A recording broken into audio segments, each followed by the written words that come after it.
now. Happy Monday afternoon and welcome to 580 Sports Talk. I'm Brendan Dworzinski. That is Spencer Dupuis. Dan Lucero is off throughout the week. Thank you so much for hanging out with us on a Monday afternoon. 3 full hours of sports talk coming your way. I will hope my voice holds up throughout the duration of the program today. Busy week for you, boy. NCAA Division II Central Region Tournament at Lee Arena the last 2 days. One more game coming up tomorrow. Washburn will be involved in that one, playing for a regional final. Ichabod's 2-0 over the weekend. We'll talk some Washburn basketball later on. Get you ready for tomorrow's matchup against MSU Moorhead. By the way, if you were thinking, dang, should I go to these games? Yes. Get to Lee Arena. We'll get to that a little bit later on in the show today. But I did the play-by-play for both Washburn games the last 2 days. And additionally, 4 other basketball games in the last 2 days as well. So I'm a little bit hoarse, but I'm doing my best, fighting through it. Spencer's with me throughout the show today, and we've got plenty of sports talk coming up for you. That includes bracket breakdown. It is here, ladies and gentlemen. Finally, one of the best days of the year. The selection show, Selection Sunday yesterday. Not the same without the great Greg Gumbel. However, brackets come out. We know where KU is going. Hint, it is nowhere close to home. We know when KU is playing. We know who the number 1 seeds are. We know who got snubbed. We will get to all of it over the course of the show today. We'll get initial thoughts on KU's draw here in a second. Also, what's the hardest region? The group of death. What's the easiest region? Who's the upset you're picking right off the rip? We'll get to all of that coming up here in just a few. Also in this opening hour of the show, as I mentioned, we'll talk a little Washburn hoops a little bit later on. We'll have the good, the bad, and the ugly from the sports weekend. And Matt Verderame is going to join us from Sports Illustrated and SI.com, national NFL writer, also the host of myriad podcasts you can find around the football internet. He's going to join us to talk all things NFL, including the historic extensions and new contracts given to Jamar Chase and T. Higgins in Cincinnati. Also, cornerback Derek Stingley of the Houston Texans got a big deal earlier today, $90 million, almost fully guaranteed. What does that mean for the Chiefs all-pro cornerback who's up for an extension, Trent McDuffie? We'll get to that coming up all here in this 3 o'clock hour of the show. Later on today, we will get our own thoughts on some of the news from around the NFL, what it could mean for the Chiefs. Have some thoughts on the narratives crafted by the NCAA Tournament Committee that I want to make sure we get to. We have our 580 Sports Talk headlines. We'll talk about a couple of idiots today in What Is Wrong With You, brought to you by Ryan Mo Winkle and Mo Winkle Insurance and Financial Services. That's all coming up in the 4 o'clock hour, and we want to hear from you as well. I especially want to hear from you because my voice is way more cooked right now than I thought it would be.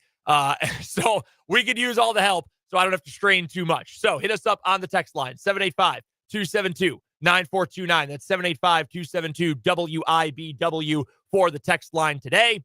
And you can also find us on YouTube. You know how to get there. Head to youtube.com, search 580 Sports Talk. Subscribe to the channel while you're there, and then watch along. Hang out in the comment section. We see Vance, we see Mark, we see all you guys watching along with us today. So go and check us out. Make sure you subscribe while you're on the 580 Sports Talk YouTube channel. We are now 67 subscribers away from our goal of 800. When we get to 800 subscribers on our YouTube channel, Dan and I are going to arm wrestle. That is real. It is true. We are going to arm wrestle on the show. I have heard whispers. I have heard rumors.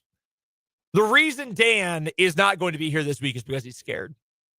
Scared to arm wrestle me. Scared of this big, meaty right arm. You can see the veins popping out of it on the YouTube channel right now. It actually looks kind of weird. I don't know why my hand looks like that. He's afraid, though. That's what I've been told. That's the rumor out there. I'm not saying it's true. I am just saying I have heard whispers that Dan is scared, and that's why he can't show up. Because he knows I'm gonna beat that ass.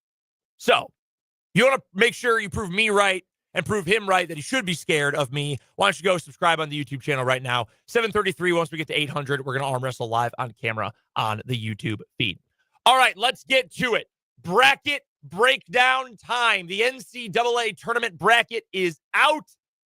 I don't think it's the best bracket we've ever seen. I think there are several incredibly undeserving teams that made it. I don't think Texas belongs in the field. I certainly don't think North Carolina belongs in the field. I don't think Xavier belongs in the field.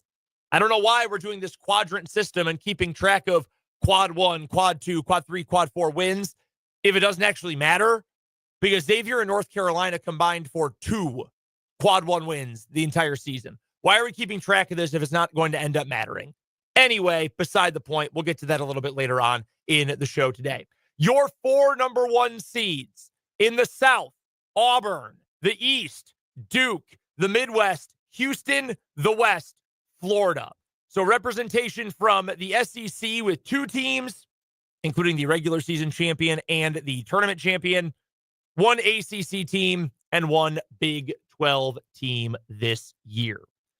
As for the Kansas Jayhawks, who made it to the tournament this year, despite what the ultimate naysayers and doom scrollers on my Twitter and Blue Sky feeds have said for months now, KU did in fact make the tournament. 7 seed, it's the lowest by far in the Bill Self era for the Jayhawks. And KU will take on Arkansas, who KU played in an exhibition scrimmage before the regular season started, and KU lost fairly handily in that game. But that was a long time ago. These teams are a lot different, and I think both teams, KU and Arkansas, would probably tell you that different is not necessarily good in this case. But that's where we are. KU versus Arkansas, 7 versus 10. Bill Self versus John Calipari again. On the other side of this pod, out in Providence, it will be number 2 seed St. John's versus 15th seeded Omaha, former MIAA member, Nebraska Omaha, although the athletic department just goes by Omaha these days. Either way, that is your little pod for Kansas. Those games taking place again in Providence, Rhode Island. I apologize for my voice, guys. I'm doing the best I can with it. From Providence, Rhode Island. It will be coming up on Thursday. Yes, so this is the Thursday-Saturday pod for KU, which is honestly nice. Like, it's disappointing. You've got more games to look forward to after it, even if KU loses in the first round. You just say, forget it. Moving on. Don't have to worry about it anymore. Just put it in the rearview mirror and let's go. The other teams in this regional, it's the West region. So if KU gets through the first 2 rounds, which would honestly be very funny after 2 better teams for KU did not make it out of the first weekend the last 2 seasons, your other teams, Florida is the 1, plays 16-seeded Norfolk State. Norfolk State, by the way, is in the same bracket as Missouri. It's very funny. 8-seed UConn, 9 Oklahoma. The 5 seed is Memphis playing Colorado State. The 4 is Maryland playing Grand Canyon. Hello, old friend Tyon Grant Foster. In the bottom portion of this quadrant of the bracket, Missouri is the 6 and will play against Drake in Wichita, the 11 seed. And Texas Tech is the 3, taking on UNC Wilmington. That game also on Thursday night from Wichita. So that is what the West Regional looks like here. I saw our old pal Jesse Newell on the website formerly known as Twitter yesterday say he thinks this is a really good draw for KU. And at first I thought, Jesse, I disagree with you. Then I thought, well, maybe he's right because there are some interesting matchups and narratives. And can you imagine shutting down the naysayers with some wins here? And then I flipped back to the other side of the curve and said, no, I think this is a bad matchup. And the reason why, or a bad draw, but there's no good draw. Like outside of being what? A top 4 seed? I don't really think there is such a thing as a good draw. It's going to be hard one way or the other. Arkansas is super athletic. And that's their entire calling card. That's not an especially good Arkansas team this year. And I don't think their head coach is especially good at coaching either. For comparison's sake, for everybody who has said, oh, this KU team is disappointment, the worst under Self, it's a bad group, yada, yada, yada, they're still 3 seeds higher than this Arkansas team is under Coach Cal. So keep that in mind when we're talking about this matchup. But Arkansas is very athletic. What is one thing that KU struggles mightily with? Teams that are hyper athletic. That is my big worry. I think in terms of coaching, the advantage goes to KU without much question. I mean, is anyone at this point in their respective careers going to argue for Calipari over Self? No. Bueller? No, I don't think so. So coaching-wise, yes, KU in a better position. Athletically, don't feel great about it. But Arkansas doesn't shoot the ball especially well. Maybe it ends up being fine for KU. I do worry about that athleticism. Whatever. That it's a winnable game. I don't know. KU is favored by, I think, 4.5 points. Yeah, that's the spread right now. I don't know if Prairie Band has that open as of yet. I see that at a different sports book. I won't tell you which one, but I can tell you that the worldwide leader prefers that sports book. So I'll pull it up at Prairie Band, see if I can find. But KU is a multiple points favorite against Arkansas for now, and I would not be surprised if it's the same over at Prairie Band, our friends up in Mayetta. Yeah, 4.5 is the spread everywhere. Okay. I'm such a homer. I just said how bad of a matchup this is. I think KU probably deserves to be the favorite in this game, but it'll be tough. It'll be difficult. I do not see a scenario in which KU beats St. John's. I guess KU gets crazy hot and St. John's just can't find a way, even with that elite defense, to stop them, because St. John's also does not shoot the three well. I believe it's 3 of the worst three-point shooting teams to have ever made a Final Four, though, are coached by Rick Pitino, which is very funny, at least in the seeded era. It is very, very funny. I'm just not sure that KU has the ability to go off like that against a team like St. John's that can just smother you. The funny thing, too, and by funny, I mean potentially tragic. You know who the best player for St. John's is? Well, Kadary Richmond's up there, but you can certainly make the argument it's former Kansas Jayhawk Zuby Ejiofor. I am at peace with the decision to bring in Hunter Dickinson because he's been very good for KU. And I'm fine, even in retrospect, saying we'll risk losing Zuby in order to get Hunter. I don't have a problem with that, even with the benefit of hindsight. That being said, the optics, if KU were to lose to St. John's and Zuby Ejiofor were to have a better game than Hunter Dickinson, oh boy, would the optics be dreadful. We would hear takes upon takes upon takes that really probably would not pay KU in a very good light. And granted, maybe most people already believe Zuby should have stuck around instead of KU going out and putting the full court press on Hunter Dickinson. More people than not were totally fine with going after Hunter at the time. So I'm not going to complain too much about that. But I think it's going to be extremely challenging, even if KU does get past Arkansas, to then take down St. John's. Crazy things have happened. No doubt about that. But I certainly would not expect KU to get to the second weekend this year. The region of death this season, the most difficult region across the board, I think I am going to go with the West bracket where KU is, because I look in here, there's multiple teams that can legitimately make it to a Final Four. Like, you don't even have to squint that hard. Can you see Texas Tech making it there? Yeah. Yeah, I can. That three-point shooting, now if they go cold, they could get bounced early. They're taking on Kansas high school basketball legend Harlan Obioa from Hoxie at UNC Wilmington now. Could they lose if they had a bad shooting game, Texas Tech? Sure. Could I very easily see them being hot for a couple weekends and making a Final Four? Absolutely. Florida can win it all. UConn probably can't, but has also won 2 in a row. Danny Hurley knows what he's doing when you get to this time of year. He's a clown, but he knows what he's doing. Could you see Maryland? I'd have to squint a little bit for that one, but yeah. Is Oklahoma a tough out? Yes. The mid-majors in this league are difficult. If I'm Missouri, I'm pissed that I have to play Drake. Stylistically, this game is a big-time clash. Two teams that want to play at very different paces. Missouri wants to get up and down a lot more. Drake wants to play slow, long possession basketball. If you know anything about Ben McCollum when he was at Northwest Missouri State. That should not surprise you at all, in fact.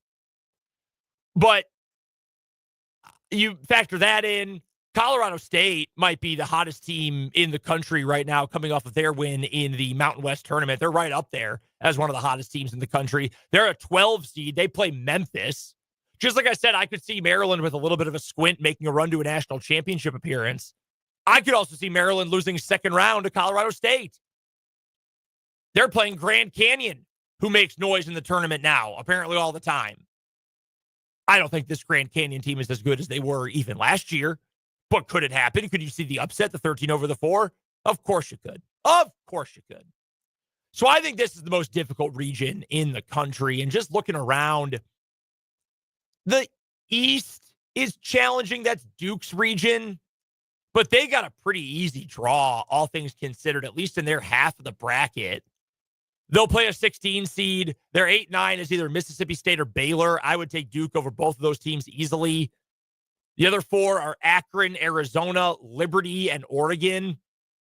I think that's a breeze for Duke, all things considered, to get to the Elite 8. Bottom of the bracket, BYU. Now, they can be difficult. I think they have a real chance to make some noise.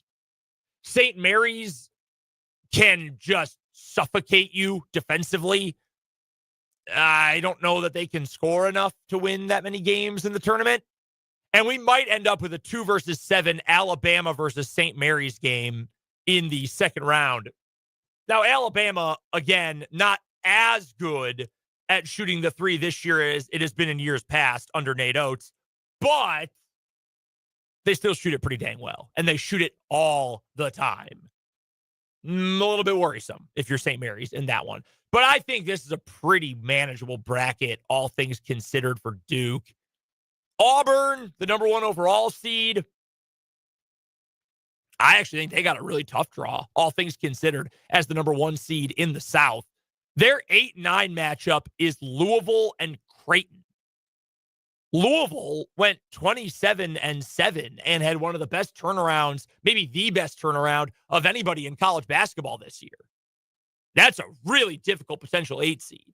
And Creighton, always a challenge, even though they've never been to a Final Four, but they are still challenging. That's still a very well-coached program. It's an old program. Ashworth and Kalkbrenner, some of these guys have been around in college basketball since they expanded the tournament in the 80s. That's what it feels like anyway. Iowa State is in Milwaukee as a 3 seed in the South region, but they're dealing with injuries that could certainly harm them. Marquette's the 7. I don't think Marquette's all that good, to be honest with you. Yeah, you'll never believe it, but I don't think Shaka Smart's team is all that good. Michigan is in this bracket as the 5 seed. Michigan State is the 2 seed. So a Michigan versus Michigan State Elite 8 game for a trip to the Final Four is on the table. That would be fascinating. That'd be really fun. I will give the committee credit for that one. I don't think that draw is especially easy for Auburn. Again, possibly getting Louisville as their 8. That is not a spot you want to be in if you are the Auburn Tigers. So to me, that one's somewhere in the middle. The Midwest is somewhere in the middle. Easiest road for a number 1 seed is Duke in the East. And the most difficult, I think, region overall, it's the West. That would be my region of death for this season. We've got more bracket talk coming up on the show today. Did the committee get it right? Did they pick the best field of 68 with the at-large bids? We'll get to some of our upset picks as well later on in the show. Right now, though, we've got to get to our first commercial break. We'll come on back. Spencer jumps back in the booth. We've got this weekend's good, bad, and ugly. We'll also talk to Matt Verderame of Sports Illustrated and get to a little Washburn basketball from this weekend at the Central Region Tournament. The reason why my voice is so hoarse today. That's all coming up in this 3 o'clock hour of 580 Sports Talk.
Quickly, before we get to the good, the bad, and the ugly, Brendan Dworzinski and Spencer Dupuis here with you on 580 Sports Talk. Our guy Triple G in the YouTube comments, feeling the way I feel about UNC getting into the tournament. Really should not be there. Same with Texas. I think Xavier shouldn't have been in either, to be completely honest with you. Yeah. And we have a great one from the text line as well. I've seen this opinion a lot. From the 785, I'm sorry, but there should not have been 14 teams in the SEC in this tournament. Auburn is not the overall number one. I think it should have either been Houston or Duke. Appreciate that from the 785. Yeah, the SEC had a good year. Ken Pomeroy had an interesting write-up at his website the other day about how the SEC may have been a little bit overrated. I will say I find it very funny that I saw an opinion online today that the ESPN being in bed with the SEC led to traditional ESPN SEC bias, and that's why so many of their teams are in the tournament. Do you guys know who televises the tournament? Because it's not ESPN. In fact, it's the network or one of the networks that infamously had a falling out with the SEC that led to them no longer getting SEC football games. Okay?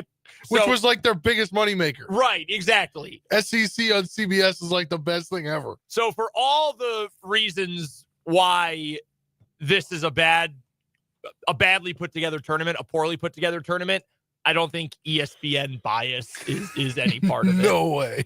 Triple G on YouTube says Duke is the clear best team in the country, but obviously the ACC was down this year. We're going to get to the ACC being down and the seeding for some of these teams a little bit later on in the show. It's a mess, to be frank with you. All right, we do have to get to the good, the bad, and the ugly. Matt Verderame is going to join us here in just about 6 or 7 minutes. Spencer, why don't you go first with your good? We've been off the air, obviously, since last Wednesday as a show due to the high school basketball state tournament. Pretty busy few days for me. Went to KC, unfortunately covered a Kansas loss in the NCAA or in the Big 12 tournament, excuse me. But shout out to the Big 12 for a very useful water bottle that they give as the media gift. There we go. I'm drinking a lot of water because of it. Staying hydrated. I like it. Then Fred Yormark on top of it. Then got to go to Hutch to cover some AAA state action, and boy, oh boy. 3A. What? Not AAA, yeah, sorry. Boy, oh boy. Got baseball in the brain. Silver Lake, unfortunately, comes up short in the girls' side for back-to-back. I will say, this is not to be mean at all, but you can definitely tell that Lincoln Kerr is focusing on football. Compared to last year, because I loved watching him in the state tournament last year, but definitely can see that he's leaning towards football, which is not a bad thing. So even though it was a heartbreaking championship Saturday, I still wanted to give a shout out to the 3 county teams, that made it there. High school basketball season's a grind. Yeah. It's a weird stop and start schedule with the Keisha rules about Christmas break and all that. And it is a grind to get there. So to make it all the way to a championship game on Saturday, it's not easy to do. Obviously, it ended unfortunately for our city teams and county teams who got there. The Silver Lake girls in 3A, they're not able to repeat. The Seaman girls in 5A, they cannot repeat as they're knocked off by St. Thomas Aquinas. And my heart is just broken for the Highland Park boys, the way that one ended. So tough for such a great group of guys and such a great team this year. But happy for all of them that they made it to championship Saturday in a championship game. The Silver Lake boys as well played in a third-place game. The Hayden girls won their third-place game. So congratulations to all of them. Another quick good to add on, by the way, from the Washburn action this weekend, we'll touch on more later. The crowds, awesome. Capacity crowds for the Washburn games the last 2 days, regional quarterfinals and semifinals. Awesome to see that many people there. Get there tomorrow night as well. All right, Spencer, you're bad. Unfortunately, my car problems keep compiling, and nobody seems to understand exactly what it is. So, yay for car problems is a bad. Yeah, my bad is also car problems. You may have remembered that on Friday it was windy, really windy, like as windy as it's been in a long time. And it wasn't even nearly as bad here in Northeast Kansas as it was out west. And obviously, condolences and prayers to the folks in Northwest Kansas. Goodness gracious, what a terrible scene. But one gust of wind at some point, after I left the station about 10:15 on Friday night after running our studio coverage for the state tournament, I get home. It's not a far drive. And I guess at some point in all the wind, some debris or a rock or something was blown up and off the back window of my car, my back windshield. So I'm getting ready to go to Washburn on Saturday morning. And because I called all 4 games of the quarterfinal round for the NCAA.com and MIAA network stream, as well as our hometown broadcast for Washburn. So I'm leaving early. I'm already running a little bit late. I open my front door, put my backpack into my car. It's an SUV. Open the back door, put my radio gear in there. Totally unknown to me that a rock was smashed against my back windshield and spider-webbed the entire thing. I slammed the back door.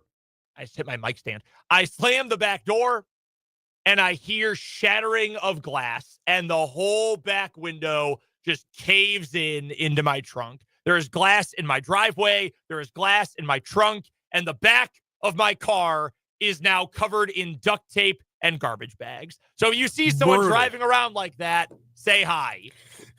You have an ugly. Yes, as a former resident of the, I like to call it great state of West Virginia, I am embarrassed to have once been a state resident of this of this place, because their governor thinks they can sue the NCAA because West Virginia didn't make it into the NCAA tournament. I get it. I wanted them to make it. I thought they had a great team. I thought they were in. But, like, get your priorities straight, West Virginia. You are lagging in so many things in this country, but you want to get on the NCAA for something they did, which happens almost every year. There's teams that should get in that don't get in. No, West Virginia, get your priorities straight and get back to a place where people actually want to go. I agree with you entirely. It is performative. It is stupid.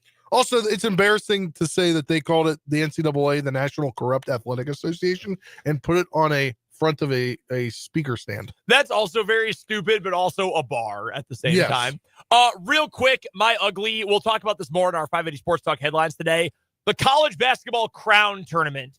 You ruined the NIT for this? We have too many have-nots college basketball tournaments in March now. We have too many. This one's not any good. It's a joke. Fox, come on. It's barely in March anyway. They're trying to compete with the Final Four. It's not going to work. Matt Verderame joins us next on 580 Sports Talk.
Joining us on the Fleming Place Wine and Spirits Hotline, like he does every Monday at this time, is Matt Verderame, national NFL writer for Sports Illustrated and SI.com, also the host of the Matt Verderame Show on Patreon and that football show on the KC Sports Network. Matt, first question I've got for you, away from the gridiron, who is your pick to win the NCAA tournament? Oh, I'm a New Yorker. St. John's. I don't care. I've been waiting 25 years for them to be respectable. So I'm picking St. John's. That being said, Florida's really good. Auburn, they got a tough draw up there. Very good on Duke. So I'm taking St. John's. At this point, I'm riding with them until the wheels fall off. Yeah, I am a graduate, Matt, of the University of Kansas. I love all things KU sports, and this year's been disappointing for sure. Only got a 7 seed. Even if KU gets that second round, I'm not going to have any expectations going into a game against St. John's. That team is nasty. My joy of them not only comes from the fact they're 30-4, but that they're basically ready for a fist fight at any given moment. So they're fun. Look, I mean, St. John's is going to go as far as their 3-point shooting takes them. That's the big. They just do not shoot 3-pointers well. And that could kill them in one of these games, even against a team like KU, something like that. But if they can get those shots to fall, they can beat anybody because they're unbelievable defensively. They're the best college basketball team defensively I've seen at St. John's in my lifetime. Yeah, Rick Pitino, what a monster. What an absolute monster of a coach. Well, we are looking forward, obviously, to the start of the tournament. Also, plenty of NFL to get to today, Matt. So let's jump in. A bunch of contract news to get to. None bigger than the massive deals for T. Higgins and Jamar Chase in Cincinnati. I've got the numbers in front of me here. I mean, these are gigantic deals. Chase, it's a 4-year extension, $161 million total with $112 guaranteed. Meanwhile, T. Higgins, $115 million over 4 years. And I believe I saw the first 2 years of that are fully guaranteed. First things first, when you see, Matt, coming over the, on social media or from your sources or whatever, the numbers on this deal, what is the first thing that popped into your mind? So I was shocked the Bengals actually paid both guys. Yeah. If I'm just being honest, and I hate to say that because it makes you sound bad at my job, it's the truth. Like, really, I just really deep down always felt like that they'd pay Chase and that they'd just never pay Higgins. Or that Chase would get so expensive that they just say, fine, we'll give Higgins $30 million a year and we're not going to pay Chase, we'll trade him. I'm surprised. I give them credit. Now the question becomes, can they build a team around these guys? And look, I don't buy into the whole, they're paying these 3 guys so much money, there's no way they can pay anybody else. That's not true. But their draft classes the last 4 or 5 years have been atrocious. Like, that is going to have to now change. I mean, that hurt them before, which is why they made playoffs this past year. But now, whether or not they pay Hendrickson, they are locked into huge deals. And I would argue, like, let's say they keep Henry. Who is the 5th best player on that team? I have no idea. Orlando Brown? Like, genuinely. Like, Logan Wilson? Mike Gesicki? Oh. I mean, yikes. It's insane. It's like the drop-off of, like, Splash Mountain at Disney World, where you just you just go off a cliff, right? So that's the point here. When they were really good, they had the Jesse Bateses of the world, and the Mike Hiltons, and the Sam Hubbards, and, Tyler Boyd. They have none of those guys. They've got to now look at themselves and go, all right, look, we've got 2 great receivers. We got a great quarterback. We might have a great edge rusher. We have nobody else. Like, we have got to draft in a way that, frankly, they haven't in a long time if they're going to compete with Kansas City and Buffalo and Baltimore. And I agree with you entirely, Matt. Like, I don't think that there's, all the reaction that, they can't pay anyone else, they can't pay the defense, you can't win with just these 2 wide receivers. Look, if you've got great players, you can win. And you've got a great quarterback, obviously. And it helps that his best friend is T. Higgins and his other best friend is Jamar Chase to help them get paid. But that being said, like, you go through this draft history. I liked the Chris Jenkins pick last year, but he's only played 1 season. After that, I mean, it is a wasteland. Miles Murphy, nothing. DJ Turner, barely anything. Dax Hill has been a disastrous bust. Like, Cam Taylor-Britt from 2022 is okay, but he's not Sauce Gardner. He's not Trent McDuffie. Like, I don't think it was all Lou Anarumo's fault that these guys didn't develop, but they haven't developed anybody in years on that side of the ball. No, they've done nothing. And look, and this also comes back to bite them. Like Hubbard retired early, fine. Jesse Bates, how do you not pay Jesse Bates? Right. It's not going to pay that guy. Like that guy's just not good enough to get paid.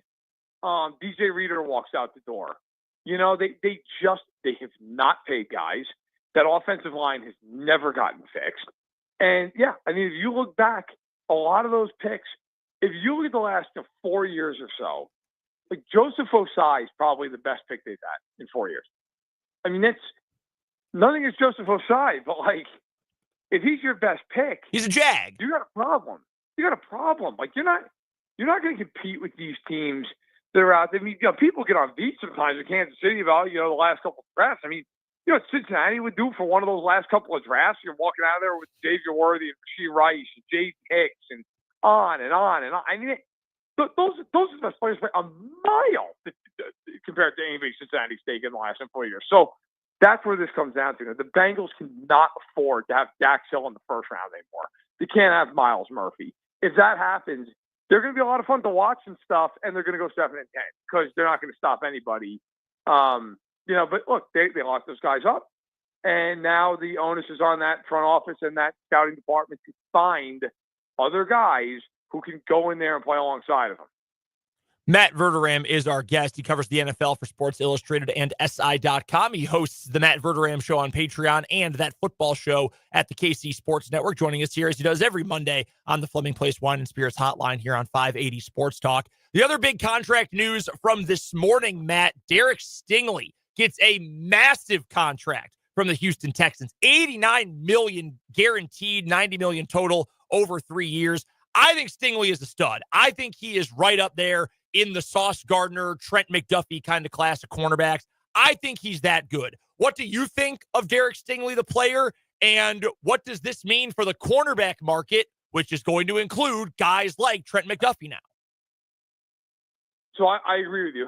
I think Derek Stingley is that good. I actually think Derek Stingley is better than Sauce Gardner. I think Trent McDuffie is also better than Sauce Gardner. But that's neither here nor there. Look, point is, yeah, he's in that upper echelon. And I will be very curious to see what this money is when it actually comes out. Because something doesn't smell right about a $3 or $90 million contract. It just blows every other contract out of the water. $89 million is guaranteed. What, you couldn't get it over the hump to get the full 90? Like, something's weird about that. It's just weird. Like, I want to see the details of this contract, which, to my knowledge, nobody's gotten the full-on details of this thing yet. Like, I wonder if there's a lot of weirdness in this contract. And if it's really like, yeah, he got $90 million, but it's over like 5 years because he still has 2 years left on his contract. That being said, listen, McDuffie's going to cost a fortune. Okay, like the Chiefs are probably going to dip their toe in the water with this thing this summer and say, hey, like, you know, you're a slot corner, not a boundary corner, so we want to play you as a slot corner. And he's going to put a stop to that immediately, and the Chiefs are going to capitulate because they have no choice. Look, I mean, I think the baseline, forget about Stingley's contract. The problem the Chiefs are going to have, and every other team's going to have, they negotiate with the corner, and probably the problem Houston had, J.C. Horn getting $4 and $100 is insane. It's an insane contract. Like, yeah. The idea of J.C. Horn is great. J.C. Horn never plays. They gave him $4 and $100 in Carolina, and J.C. Horn is on the field as a good player. He's not those guys. He's hurt all the time. McDuffie's going to cost probably $27 to $30 million a year. It's probably going to end up being 4 and, you know, do the math, 115, something like that. And you know what? If you're the Chiefs, you'll happily pay it because by the time that contract gets to going, you're probably going to be at a cap that's about $320 million, and you're not going to care. So yeah, the money's going up. I mean, you know, people think that's wait till they see what Carl Office is going to get if they extend him. I mean, Gregory Rousseau got $4 and $80. Bruce Karloftis is a better player than Greg Rousseau. Like, Karloftis getting, what, $490? $495? It's just, It's the price of business. That's the way it is in the NFL. The money's going up. We're joined by Matt Verderame here of Sports Illustrated on the Fleming Place Wine and Spirits Hotline. And Matt, the 49ers trade away yet another player, trading away Jordan Mason. He's ideally the backup for McCaffrey. So what are the 49ers doing this offseason? Are they trying to get the money available for Purdy or what? I think they're trying to reset the books here. Look, they're the oldest team in football. They were going into this offseason. It's time. I mean, I think they've made a run at this as much as they possibly could with the roster they've had. They got the 2 Super Bowls. They ran into Mahomes both times. I mean, there's no shame in that, but they fell short. Now I think you start looking at, listen, they cut and then brought back Kyle Juszczyk on a rework deal, but Devo was gone anyway. Trent Williams, this is probably his last year in San Francisco. George Kittle is 32 years old. Christian McCaffrey is still in his late 20s, but is an injury-prone player. He's a great player, but he's injury-prone. Yeah, they weren't going to pay Aaron Banks almost $20 million a year, nor should they. I like Aaron Banks, but $20 million is a lot of money for Aaron Banks. They weren't going to pay Greenlaw and Hufanga, guys who are very talented, but also big injury risks. Travarius Ward wanted to leave San Francisco after the tragic death of his 1-year-old daughter. He did not want to go back there. He made that public. He wanted to get out of there. He had some memories there he wanted to kind of get away from. God bless him. I understand that. The reality is, I think, for the Niners, they just ran their course. And now it's going to be, okay, look, I expect them to pay Purdy. You've got McCaffrey for however long before he breaks down. You've got Kittle for another couple of years, perhaps. And then you've got Ayuk, at least for the time being. It's been leaked out that, hey, they would take a deal if they could get one. Good luck with that. I mean, but this team now, really, it's about Purdy. It's about Bosa. It's about whatever's left of McCaffrey, Kittle, and Ayuk. That's the team. But is it the team that it once was? No, it's not. And I think they knew that to get younger, to get cheaper, that to get more flexible, and that was the goal this offseason. Looking at the Chiefs, they made a few moves in the last 4 or 5 days, including bringing back Kareem Hunt and Juju Smith-Schuster. They got a new backup replacing Wentz with Minshew. What do you think's been the best move they've made so far in the last week?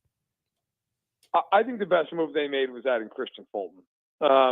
Look, there's a guy I've always liked him, even dating back to his LSU days in the SEC. He's a bigger, physical corner. He's about 6 foot, 200 pounds. Plays on the outside almost exclusively. His presence will allow McDuffie now to travel a bit more. Play him. I was talking to a source about what does this do, and the idea is essentially, look, he can now play back inside in the nickel when they go into nickel. When they're in base, it'll be McDuffie on the outside, then either Fulton or Watson, whoever's maybe the better matchup type given receiver on the outside. And Fulton is a good willing tackler. A little bit of durability issues, but nothing crazy. Like, he usually plays at least 12, 13 games. He reminds me, when you watch him, if a Chiefs fan out there is trying to kind of conjure up what he plays like, who maybe has a style like, to me, it's Rashad Breeland. Just loves to play press, get on the line, hand-to-hand combat. Like, that's the kind of player he's. Not a big turnover guy, but he'll get his hands on some balls. He's pretty good at being involved in terms of at the catch point. So I think he's a really nice signing. And I like Minshew. I like that they brought back Kareem Hunt. That's fine. Minshew's a really good backup. Like, he's not a good starting quarterback, but he's a really good backup. And the Raiders are paying his salary. So if you're the Chiefs, you're like, this is great. We're paying the vet minimum for Gardner Minshew as our backup. No doubter for the Chiefs. Matt Verderame covers the National Football League for Sports Illustrated and SI.com. He is also the host of the Matt Verderame Show on Patreon and that football show at the KC Sports Network. And he joins us to talk all things NFL every Monday here on 580 Sports Talk. Matt, we appreciate the time. We'll talk to you soon. Sounds good. Take care, guys. That is Matt Verderame from SI.com. Let's get to a timeout. We'll talk a little Washburn hoops to wrap up the 3 o'clock hour of 580 Sports Talk.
Brendan and Spencer here with you on 580 Sports Talk. Final moments of this 3 o'clock hour. Big thanks to Matt Verderame for joining us to talk all things NFL a few moments ago. Washburn Ichabod's basketball. For the first time in 24 years, the 01 season is hosting a regional and is going to play for a regional final. Tomorrow night, 7 o'clock, Lee Arena. You'll be able to hear yours truly on the call over on our sister station, Country 106.9. Ichabod's been great all weekend. Blew out 8th-seeded Harding on Saturday, 85-57. Crushed them. Won by 16 yesterday over a Concordia St. Paul team that had, good Lord, one of the best point guards I've ever seen at the Division II level. Shout out to Antoine Kimmins. That dude could ball. Averaged over 25 points per game this year. Heck of a player. But Washburn keeps winning by double digits. Now is a massive game against MSU Moorhead tomorrow night. Again, 7 o'clock. If you're not going to listen on the radio, get to Lee Arena. Washburn needs the help. The loudness, the crowd's been great. We want to see you out there. If you're not able to make it, check us out tomorrow night on Country 106.9. A chance to make it to the Elite Eight is on the line. Come out and support Topeka's team tomorrow. We've got to get to a break. We're talking all things NFL to lead off the 4 o'clock hour right here on 580 Sports Talk.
now, 4 o'clock hour of 580 Sports Talk coming your way. Brendan Dworzinski, Spencer Dupuis here with you. Dan Lucero is off this week. Appreciate Matt Verderame joining us last hour. Appreciate you guys joining us last hour as well. Hit us up on the text line, 785-272-9429. You can drop us a line with your thoughts on YouTube as well. Head to youtube.com, search 580 Sports Talk. Channel will be the first thing that pops up. Make sure you subscribe and hang out with us in the YouTube comments, watching the live feed, all of that today. Coming up in this 4 o'clock hour of the show, we'll get to a little NCAA tournament talk later on. We've got What Is Wrong With You, brought to you by Ryan Mowinkle and Mowinkle Insurance and Financial Services. And some NFL contract talk as well. Jamar Chase and T. Higgins. Holy smokes, they got a lot of money. I am going to do the best I can to get my voice to work up until 6 o'clock today. It is okay at times. It is very much not okay at other times. But we're doing our best, trying to get through the show today. That's what we do. Play hurt. You got any cough drops? Throat lozenges? At home, I do. I have some lozenges at home. They're the Ricola ones, so they don't like taste good, but they work. So I can live with that. You like lemon honey? I got some in my office. I can get you during break. See, I was just texting with my wife. I was going to say, do we have any tea at home? I know we have honey. Here's the thing about tea. I think it's disgusting. Oh, me too. I think it's dirt water. The lemon honey cough drops from what's the brand? I can't remember the name. The big brand. Halls? Maybe Halls. They're the best. I put them in water when I'm broadcasting. I got a sore throat. Or are those Ricola too? No, they're definitely Halls. Probably Halls then. Okay, yeah. I'll actually. Do you have some? Yeah. All right, I might get one for you before we leave today. Yeah. I did fine through most of the games yesterday. I could feel right before Washburn started yesterday, there was a little, like, I describe it as a flicker. Like, yeah. Okay, I heard a little scratch, but I'm fine, and I got through the game. I had a couple moments where the whole voice went through it a little bit. Michael Keegan with a freaking crazy dunk late in that game yesterday, about 8 minutes left. Heck of a call on that. Oh my gosh, the crowd went nuts. So someone who was working on staff for the tournament had a decibel reader in the building. I have been told it hit 114. Wow. Yeah, that's loud, guys. That's really, really loud. Crowd was awesome. I cannot say enough. Go check out the game tomorrow. I think the most expensive tickets for non-donors, like $20 for a chairback seat. GA is something like 12. Get there. You are going to want to see that game tomorrow night. And the players, the team, they're going to need the help. Get the energy in the building. Go see them. It is awesome. Is it spring break for Washburn? It is spring break. Oh, that's brutal. Yeah. But hey, it's always the worst. The nice thing, a lot of folks from Topeka, Shawnee County, Northeast Kansas go to school at Washburn. That's true. It's a big part of the population. So go and check it out. It's going to be a blast. I'm so excited for tomorrow night. Hope to see you there. And if you can't make it out, hope that you'll be listening along on Country 106.9. As for the Division I tournament from Vance on YouTube, says, I filled up my bracket, BD. I have Memphis taking it all. And no, I am not drunk. I will say this. Memphis is good this year. They're always talented. This is probably their most complete team that they've had. Maybe not the most talented, but they're very complete. I think Penny Hardaway stinks. I think he's a bad coach. He's a good recruiter. Players like him. I think he's a bad coach. And that's why I can't trust them. They have a tough matchup in the opening round. They take on Colorado State, my beloved Rams of Colorado State. That's the region I think that is the toughest. Yeah. We'll get to it. I'll get your thoughts on it, Spencer, a little bit later on when we talk bracket at the bottom of the hour, what the toughest region is in the bracket this year. I think it's the West. I think that is a bear.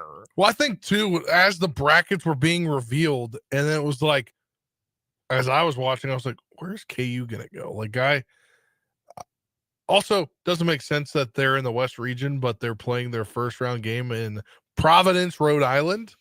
That kind of threw me off. But like when they got to that last quadrant and there was like the schools that were still left, I was like, this is going to be tough, like including St. John's and Maryland's in the West region too, right? Yep. Yeah. Maryland's on the top half of the West. Yeah. You know, you make an interesting point though, because it's not, the opening weekend, those sites don't correspond with the regional site, but yeah, if you get a top 4 seed, especially one of the higher seeds, 1, 2, 3, or 4, they try to put you in the most geographically beneficial location. That's why usually with a regular KU team, the Jayhawks would have played in Wichita this week, as opposed to going out to Providence. If KU gets through, and I think it's going to be very difficult to get past St. John's in the second round, that's a lot of travel, man. All the way to the East Coast. And then if you get to the regional rounds, all the way to the West Coast. Yeah. That's a lot of travel. And that's an interesting point that I hadn't even thought about up until now. That's a good region. I have not done my bracket yet. This is the first time, I don't know, since I could write, since I knew how to use the printer when I was a kid, that I have not filled out a bracket immediately after the selection show is done. I was busy, though. I was literally working, calling a game while the selection show was happening. But still, it's weird. So I need to break it down a little bit more. But that West region, man, it is nasty. Brutal. We'll get to more on the bracket a little bit later on. Your texts, your YouTube comments, and more as well. But I wanted to get to what we talked about with Matt Verderame here. Those contracts for Jamar Chase and T. Higgins. It's a great pair. The two of them are awesome. Jamar Chase is one of the 2 or 3 best receivers in the league. And if you wanted to say, I think he's better than Justin Jefferson, I would at least listen to your argument. 2 guys who, by the way, were on the same team in college. Unbelievable. And T. Higgins is really good. He's the first or second best number 2 receiver in the league next to Devontae Smith. And he's best friends with Joe Burrow. That helps, obviously. I don't think, and let me phrase it this way, I don't agree with a lot of the discussion and debate about the Bengals since these contracts came down, which has mostly been, well, you paid 2 receivers. That might mean your quarterback's not that good. That point is just stupid. Joe Burrow is awesome. But the argument that, well, now they're not going to be able to win because they all this money tied up in their quarterback, receiver, and receiver, and who knows about Trey Hendrickson, they're not going to be able to pay defensive players.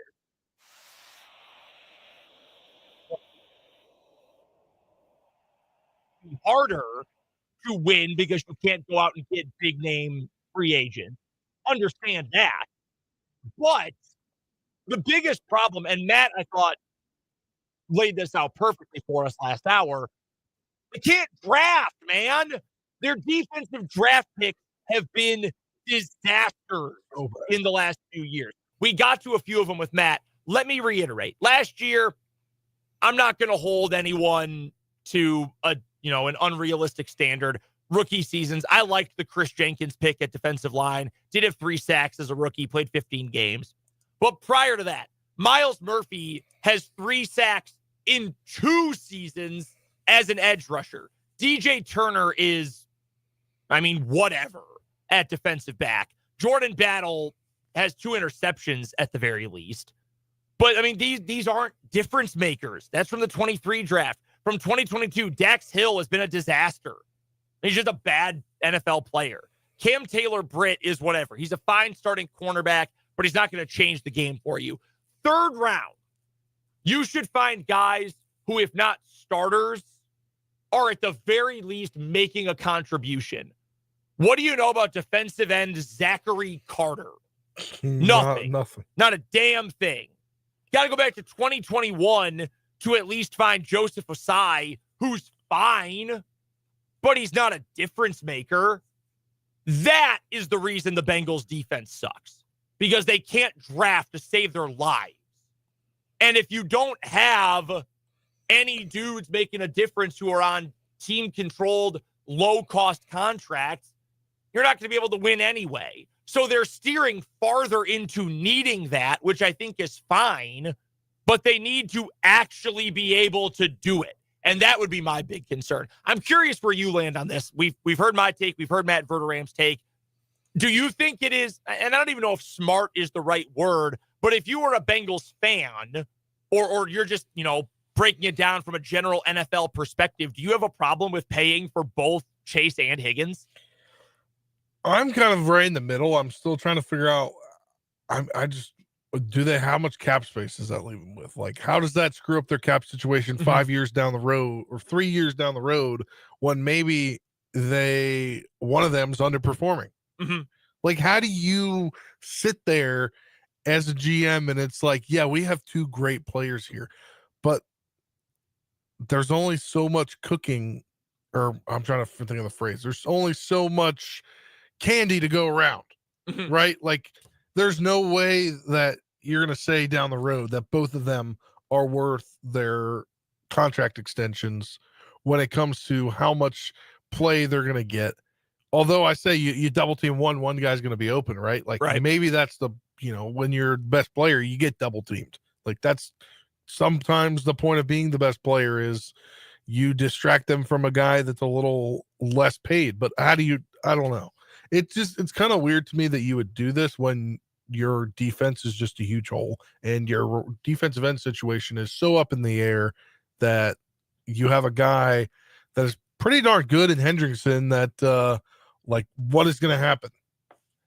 The free agent pool was bad this year, so I can understand why this would be, of all years, the year to say, we're just going to spend our available cap space on our guys that we know we want to keep. So I can understand that, and they still have room with which they can keep Trey Hendrickson and pay him pretty well up front. I understand where you're coming from. So the numbers for Chase and Higgins, if you missed when we got to this a little bit earlier, it's a 4-year deal for both.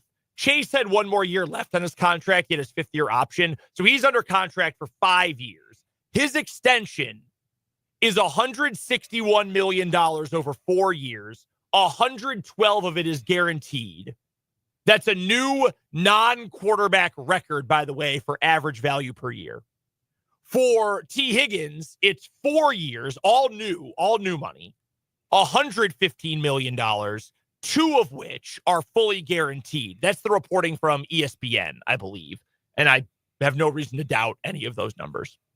So at the very least, like to your point, Spencer, if someone starts to falter, you've got to keep Higgins for 2 years. Yeah. But if he starts to tail off, and I don't know if he will, again, I think he's a really dang good player, you've got an option that you can at least move on from him after 2 years. It'll be costly in the 3rd year. By the 4th, I'm sure it will be more manageable. Yeah, I mean, these deals don't surprise me because they love offense. Mm-hmm. The Bengals front office, they love securing offensive weapons. And your franchise is Joe Burrow. Yes. And you know what he wants. You know what works well with him. You know who he has a connection with. Let's just steer all the way into it. But eventually it does come down to defense. I mean, you need to be able to stop someone. Yeah. Yes. Like, eventually you can't just play every game as a shootout. This isn't like the early 2010s, like SEC? Big 12. Big 12. Yeah. Like those 2015, 16, 17 Big 12 seasons. Where it's like 55-41 or whatever, 51-47. No, you're spot on about that. I don't have a problem with it, honestly. You're good at something. Stay good at it. And I can respect that. And I can respect Joe Burrow going out on a limb and really putting the pressure on his team to keep his guys. They're going to score. I really like that they brought back Mike Gesicki. I think that was a good move, too, because he's essentially their slot receiver. He's a big slot. That's what he is, because he can't block to save his life. So I still think Cincinnati is in that group at the top of the AFC, but they're behind the Chiefs, the Bills, and the Ravens at this point. I don't think they're far enough behind, considering how good that offense is, how good Burrow is, how good those receivers are. I don't think they're far enough behind that I'd put them on an entirely separate tier, but I think I would put them 4th out of 4 right now. I think that's fair to say. Yeah. Would you still put the Chiefs through what has happened this offseason and how the year ended? Are they still on their own level, or are they just in the best tier with those other 3 teams? I think they're in the best tier. All alone? Yeah. Okay. No, I think they're all together. Okay. Yeah. I hear you. I just don't think they just have a problem with cap, right? Like every year they have to renegotiate the contracts for Patrick Mahomes. This year it was Chris Jones as well. So it's like you don't have you have the flexibility, but it takes some time. You're not going to go out there if you're the Chiefs and make one upcoming season changing move in the free agency market. That's just not what they're going to do. They have been selective over time with when they make the splash. When they won their first Super Bowl, not their first ever, but the first of this dynasty in the 2019 season, they made the big splash. It wasn't a free agent move technically, but they did a tag and trade with the Seattle Seahawks. They got Frank Clark. Was Frank Clark a star? No. But they went out, they got him, and they got the Honey Badger, Tyrann Mathieu. Yeah. And those moves worked out. They paid dividends. Obviously, they were key parts of a Super Bowl run. But it's not every year that the Chiefs are willing to do it. They're willing to be more selective. I would put Justin Reed in that category a couple years ago. And I know that was before you were covering the team, Spence. But like as hey, this is a good player at a position of need. We'll pay not even that much to get him. I think it was something like 3 for $24. Correct me if I'm wrong. I mean, it was a very affordable contract for Justin Reed. But they said, we're going to identify a target. We're going to be wise about where we spend, and we're going to go get that guy. And they did it. This clearly just not the year. I wish they had been able to do something a little bit more explosive, a little bit more wow. Maybe they end up taking a swing in the draft somewhere. I don't know. And it could all come back and make you look great if you get a guy from San Francisco and Jalen Moore that's true. Ready to be the guy. Great point. Like, it's just unknown if he's ready to be the guy, right? Like, and if Kingsley Suamataia works out better at left guard than he did at left tackle, then you got your left tackle, left guard, center, and right guard figured out. And then I think you get out Jawan Taylor's contract after this next season and figure it out that way. But I mean, that you call that a win. The only big question mark is, do you want to add another receiver? Because it's sure looking like somebody might not be playing. It's sure looking like there's question marks about what really happened in the private life of Xavier Worthy. Yeah, I mean, with that, it's a bad situation. And then Rashee Rice potentially getting suspended. Like, you could be down to Xavier, or you could be down to Hollywood Brown, Justin Ross, and Juju Smith-Schuster, your opening day players, if something does happen. Yeah. If they do something. If you're the Chiefs and there is the suspension for Rice, you have to hope that it comes down really quickly, right? Yeah. Because then, all right, 8-game suspension. I don't think it'll be that much, to be honest with you. But let's say it's even a worst-case scenario, 8-game suspension. Honestly, I don't know that Rashee Rice is going to be anywhere close to 100% 8 weeks into the season. That is true. For the first 8 weeks. So it almost, I'm not going to say it works out because you want Rice on the field even if he's not 100%. But you can manipulate his availability. Oh, yeah, he's healthy. He'll serve a suspension right away, even if he's not 100%. And I don't think he will be until at least halfway into the year anyway. Well, because they're going to have 100% at all. They're going to have to put him on now I'm blanking on what it's called. The PUP list? Yeah, they're probably going to put him on the PUP list. I don't know. If they know a suspension's coming, they won't. But don't you have to pass a physical in order to not be on the PUP list? If you ended the season on IR? Yeah, I think you're right about that. I think if it was like an end of the season thing where they didn't put him on IR, yeah. Well, he might also be able to pass a physical but still not be 100%. Yeah.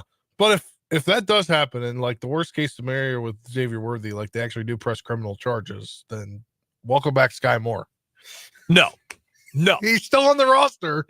No. I will not welcome him back. I will say no to that. No, I would too. I'm just saying. I think they'll draft someone. I think they'll look somewhere middle rounds to try to find a receiver this year. I think they could use a wide receiver and a running back. You could honestly argue for tight end. The problem is they only have 6 picks right now, and you just drafted a tight end. And Wiley got hurt, and that was unfortunate for his development. but I would not spend a pick on a tight end this year, personally, just thinking of the long-term development. One other NFL note I wanted to get to. This is not relating to anything local at all, and Dan's not even here to get upset about it.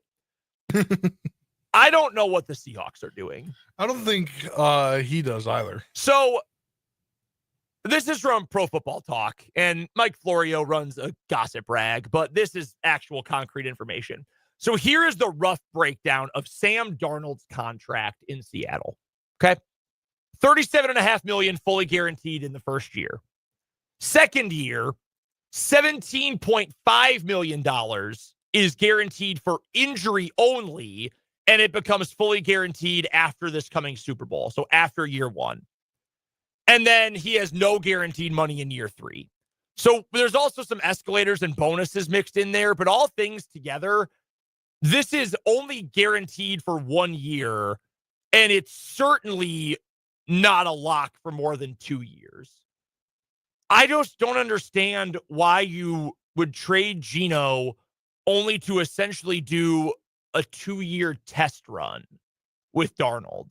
If you're going to rebuild, just rebuild. Just tear it down. Why spend on Darnold in the first place? Well, yeah, and this whole contract is confusing to me because it was initially reported as this number, and then it was like, nah, it's this number. Actually, it's not this much guaranteed.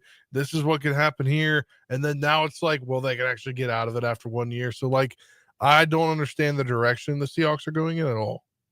That, to me, is the team that has been the most bizarre during the offseason. And again, it has no tie to the Chiefs or the AFC title picture or whatever. I saw that cross the wire today, and I really did not understand what they were doing. I think most teams, even that have made bad moves or moves that seem bad so far, I can sort of get it. Like the Falcons not trading or cutting Kirk Cousins and letting him collect $10 million guaranteed as a bonus this past week. Like, hey, he's not your starter. That's Michael Penix. Yeah.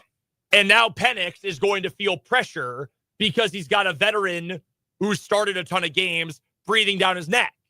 And you have to pay him all this money, even after Cousins was bad this past year. But at least I can see, okay, we want a steady backup in case something goes wrong with Michael Penix.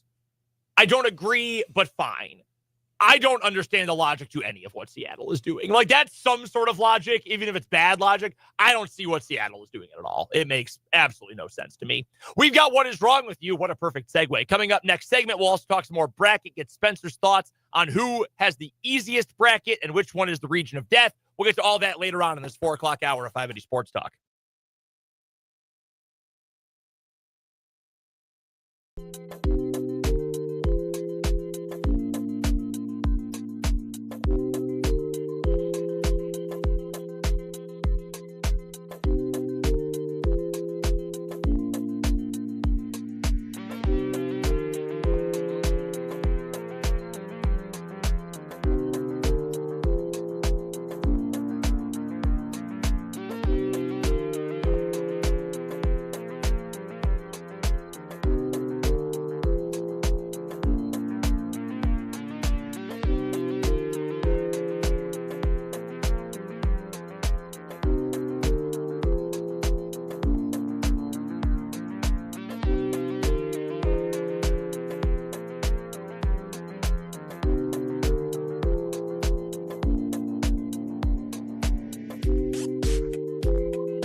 is wrong with you time on 580 Sports Talk. Whatever the opposite of what is wrong with you is Spencer. He came in clutch with the cough drops here. Yeah. The throat lozenges.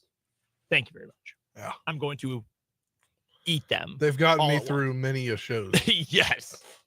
I should have something like this on me. My voice usually holds up really well, and I don't get sick very often. But and I'm not sick. I just have called a lot of games in the last 2 days. I definitely threw some in my backpack. Smart. Before we went down to Hutch in case something like that occurred. Yeah, that was good thinking ahead. I don't know why I didn't think I'd be tired after calling 6 basketball games. As for what is wrong with you, it's brought to you by our good friend Ryan Mowinkle and Mowinkle Insurance and Financial Services. Hit him up online, RyanMowinkle.com. You can also go stop by the beautiful Mowinkle Estates over on 29th Street. Beautiful building. He told me, I think it was just recently either redone or put together within the last couple of years. Wow. It's a nice facility. I've been there multiple times. Nice little view of 29th Street. Perfect. Go check them out over on 29th and at RyanMowinkle.com. We have very similar stories today, Spencer. A lot of Florida, a lot of fleeing police. I will let you take the floor and go first. All right, we're going to Tampa. Tampa man is accused of stealing an ambulance on Saturday, and he was finishing drinking a beer in full view of troopers before he was arrested, according to the Florida Highway Patrol. There is something very funny about stealing an ambulance. I don't know don't do it. It's obviously bad, and people need life-saving help. However, something about stolen ambulance to me is very funny. Michael J. Esquilin, I think is how you Esquilin. Yeah, I think Esquilin faces charges of fleeing to elude at high speed, DUI, fourth or subsequent violation. So he loves the DUI, driving while license is revoked, habitual, grand theft of emergency medical equipment, burglary of an authorized emergency vehicle, and resisting an officer without violence record. Not only does he love getting DUIs, he loves doing it while not having a license. Yes. Take his license away. Troopers responded around 8:30 p.m. to a report of a Tampa fire rescue ambulance stolen from HCA South Tampa Hospital, locating it within 10 minutes in the area of South Esperanza Avenue and West Bay to Bay Boulevard, according to the FHP. After attempting a traffic stop, the ambulance took off without its emergency equipment activated, troopers said in the statement. Fleeing for several miles through stop signs and at times on the wrong side of the road, the ambulance came close to hitting other motorists as it was pursued by troopers and Tampa police. The driver, Esquilin, brought the ambulance to a stop at the intersection of South Hubert Avenue and West Empedrado Street, and where he then, quote, finished drinking a beer in full view of troopers. The statement reads, he held onto the steering wheel as troopers and police attempted to take him into custody. Once secured, he allegedly said that he had been drinking for the last 2 days and stole the ambulance after emergency personnel denied him a ride home, according to the statement. This guy's nuts. He's a wild boy. Well, he couldn't drive home. One, because he was drinking for the last 2 days, and two, because his license is revoked because he's an habitual DUIer. So he was trying to do the right thing and get a ride home, just with the wrong people. All right, my story here on What Is Wrong With You, brought to you by Ryan Mowinkle and Mowinkle Insurance and Financial Services. Like I said, in a similar vein to Spencer's, a Florida woman was arrested recently after committing 2 of the exact same crimes that she was previously accused of and out on bond for. She loves committing the same crime. Kristen Middlestat, a 35-year-old woman, stands accused of 6 charges, including fleeing to elude, knowingly driving with a suspended or revoked license, driving with a suspended or revoked license as a habitual offender. Even that's the similarity. Fleeing with reckless disregard for the safety of persons or property, possession of meth, and possession of drug paraphernalia. The Polk County Sheriff's Office in Florida took stock of the repeat nature of the defendant's charges with a tongue-in-cheek press release, reading, quote, Middlestat told deputies that she fled because she knew that if she got caught, she would likely be going to jail for a long time. She may have thought that due to the fact that she was already out on bond for fleeing to elude and knowingly driving with a suspended or revoked license. The incident occurred during the early evening hours near the corner of Rolling Hills Court East and Masterpiece Road in Lake Wales. these all sound fake. This is like Narnia. It's in a small town 60 miles east of Tampa. A deputy says Middlestat was swaying left of the middle of the roadway in a silver Ford Mustang convertible, which prompted him to briefly follow behind her before attempting a traffic stop. Quote, I utilized my patrol vehicle's emergency lights and sirens to conduct the stop. The vehicle then increased speed from 40 to 60 and fled. Not smart. The defendant allegedly exceeded the speed limit, but barely while giving chase. Then it got a bit worse because as the woman approached an intersection with a highway where other vehicles were backed up approximately 100 yards, the fleeing car proceeded into oncoming traffic briefly until cutting through the Sunoco gas station parking lot. Then the first deputy lost track of Middlestat. Other deputies soon arrived in the vicinity, however, and the Mustang was found again, still on Masterpiece Road. And yet again, law enforcement attempted a traffic stop. And again, Middlestat allegedly hightailed her muscle car away from the flashing lights and sirens. Eventually, the deputies performed a pit maneuver to end the chase, which entails another vehicle forcing the fleeing vehicle into an abrupt sideways turn so the driver loses control of the car. Middlestat was arrested and Mirandized, according to the sheriff's office. She allegedly then expressed her fears about her continued liberty. Quote, post-Miranda warning, Kristen advised she had fled from law enforcement because she did not want to go back to jail for her driver's license. She advised she knew her driver's license was revoked, also admitted she had smoked some meth earlier in the day. She has had her driver's license revoked, Spencer, since 2009. How does one live like that? 16 years. Wow. And she thought, you know what I'm going to do? Get in a car and drive. Get high on meth and drive. She's being detained on $12,000 bond. It should be higher. That's not enough. Yeah. How about Add a 12? zero. 1.2 million. At least 1 0, if not 2. Yeah. All right. 2 very similar stories. Which one gets the edge today? I don't know. I feel like these are both like worthy of being weekly winners. I was going to go with your story, Spencer, until we got the detail that this woman has had her license revoked for 16 years. Yeah, yeah, we don't know the detail about how long my guy's license has been suspended, though, unfortunately, or revoked. Yeah, and all we know is it was habitual. Yeah, both of them habitual. So, I'm going to go with the additional detail. I'm going to go with the additional data point here. Yeah, let's go with that. Although stealing an ambulance again in a vacuum is really funny. I don't know why. That particular thing makes me think it's very funny. How fitting. Perfect line in here from the 785 on the text line. Sweet 16 for the win. What a perfect fit for today on What Is Wrong With You. That is our winner. Our meth driver gets the win in What Is Wrong With You. Brought to you, per usual, by Ryan Mowinkle and Mowinkle Insurance and Financial Services. Give him a shout. Hit him up online, ryanmowinkle.com. Speaking of the Sweet 16, let's talk tournament coming up after this on 580 Sports Talk.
4:44 and 44 seconds on 580 Sports Talk. That was not intentional for any reason. It's just when I turned the microphone on. I'm Brendan. That's Spencer. Thanks for hanging out with us today. Is that numerology, or am I just like weirdly fixated on things? 444 444. Do I just have ADHD? It might be that.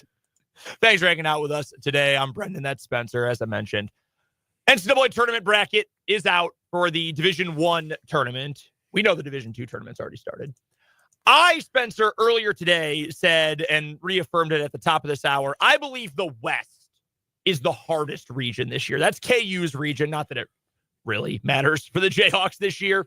Florida is the 1, 8-9 UConn. Memphis is the 5 seed, but they've got to play a red-hot Colorado team. I have heard folks who think Maryland is a title contender. Missouri is the 6. They've got to play Drake. Texas Tech is in this region. St. John's as well. I think that is the hardest region.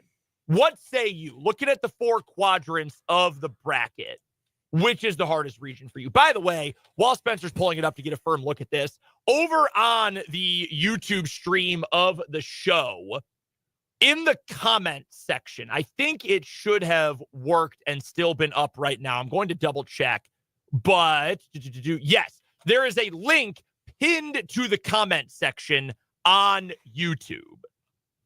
It's for a bracket challenge that Spencer set up for 580 Sports Talk. It's through ESPN.com this year. We're not doing one natively on the 580 WIBW website. So if you want to compete against myself, against Spencer, we'll get Dan from vacation on as well. If you want to compete against us, you want to compete against your other 580 Sports Talk listeners, go sign up for our bracket challenge. Again, it is pinned right now on the comment section. We'll do it every day.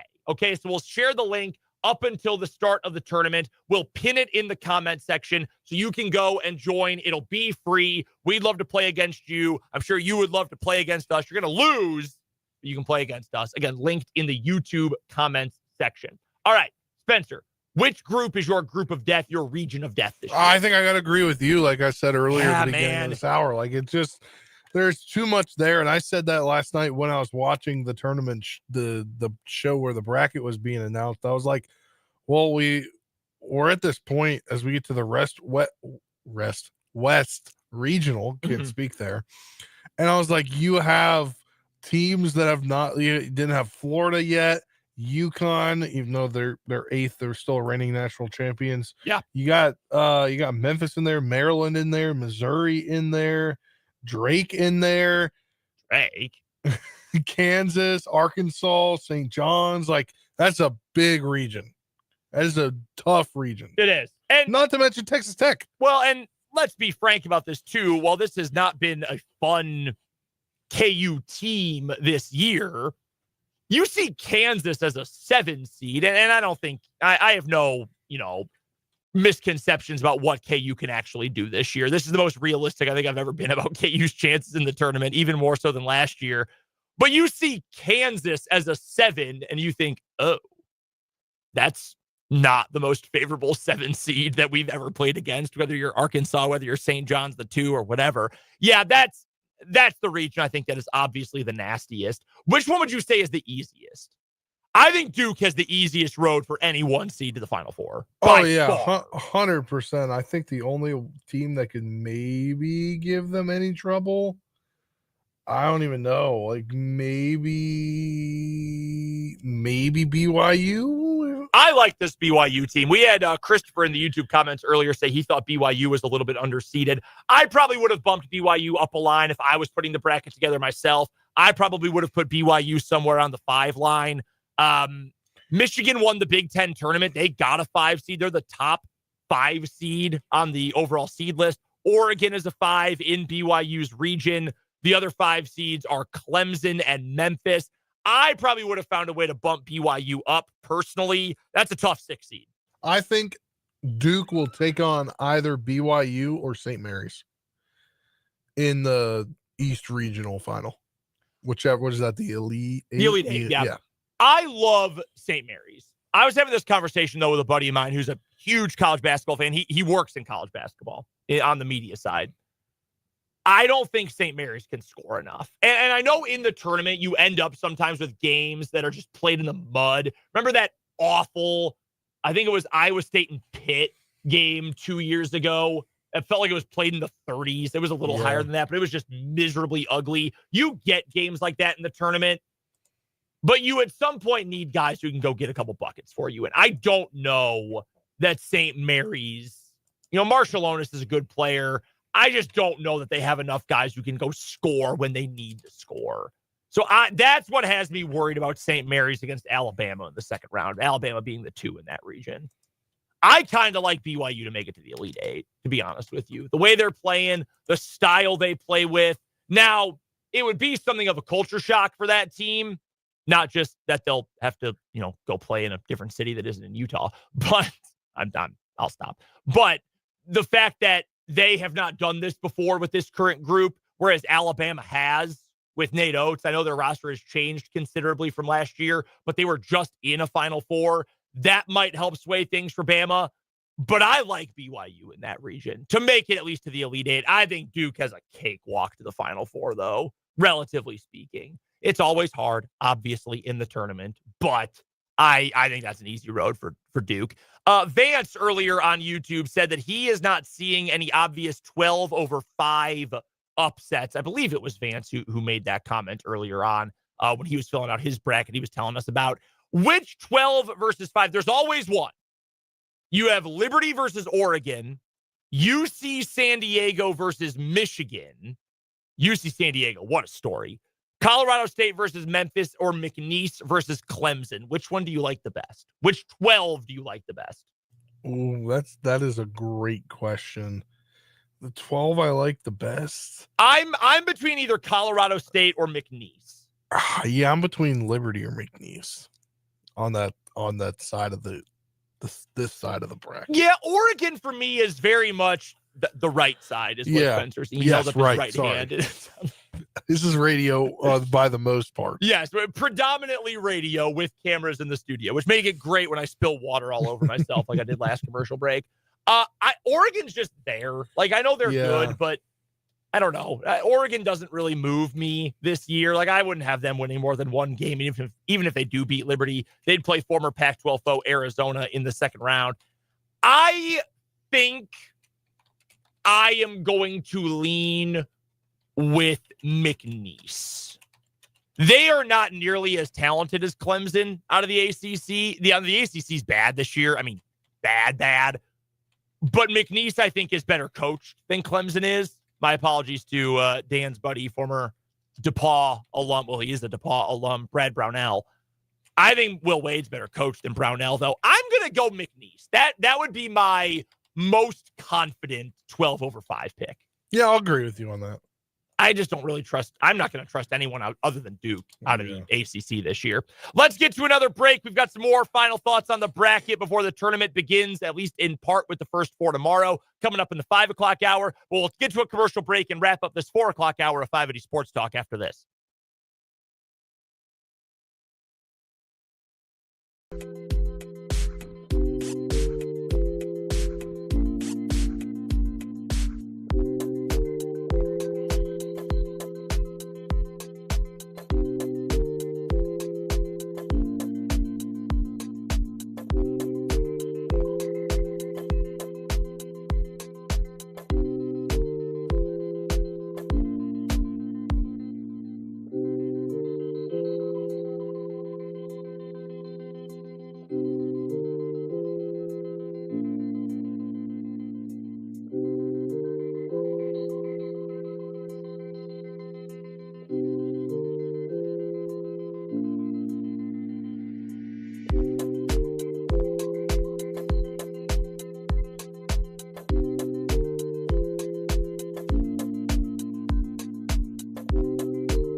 Wrapping up the 4 o'clock hour of the show. 1 hour left. We'll get to headlines, some more bracket thoughts, some Trent McDuffie thoughts, as well as he waits for an extension. I mentioned earlier, this is the first year I haven't watched the selection show live that I can remember, honestly. One of my favorite memories, though, most of my favorite sports-related memories from growing up are about the NCAA tournament, and I have one about a Louisville upset that I share every year, but I'm sure I'll share again this week. The one, though, regarding the selection show that was my favorite, so when I was in high school, my school had a radio station, like an actual FM, FCC licensed radio station in the high school. It's where I got my start broadcasting. And our sports crew was crazy. It was an insane bunch of guys, just a mess, a real Animal House, if you will. But every year for the selection show, we'd go to school on a Sunday to the radio station. We'd order a bunch of pizzas, order a bunch of 2 liters of pop. It was always RC. I didn't drink it, but it was always RC. I was going to say, Brennan over there never no pop drank for me, that. You know that. And we would just sit in the lounge of the radio station and watch the selection show. I will remember that always. Just a bunch of dudes hanging out, watching the selection show. What could be better than this? Guys being dudes. I will remember those days forever. We've got to get to a break coming up after the news. We've got the 5 o'clock hour of 580 Sports Talk.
final hour of 580 Sports Talk coming your way on a Monday afternoon. I'm Brendan Dorzinski.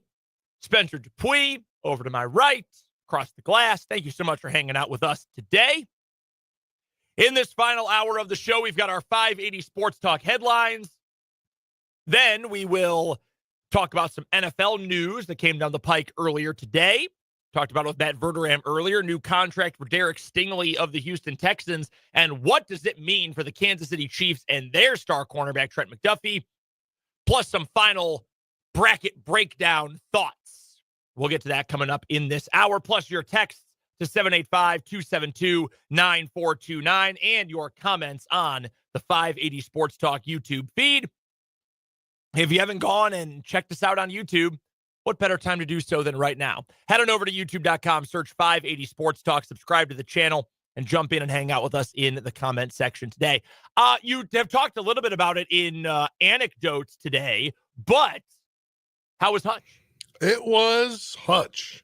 Yeah. That's for sure. Let's phrase it that way. How was the event at the Hutchinson Sports Arena? It was great. Yeah. They always do a great job putting it on. I noticed They last do. year it was great, and it's the same guy, Steve Carpenter, really runs the event great.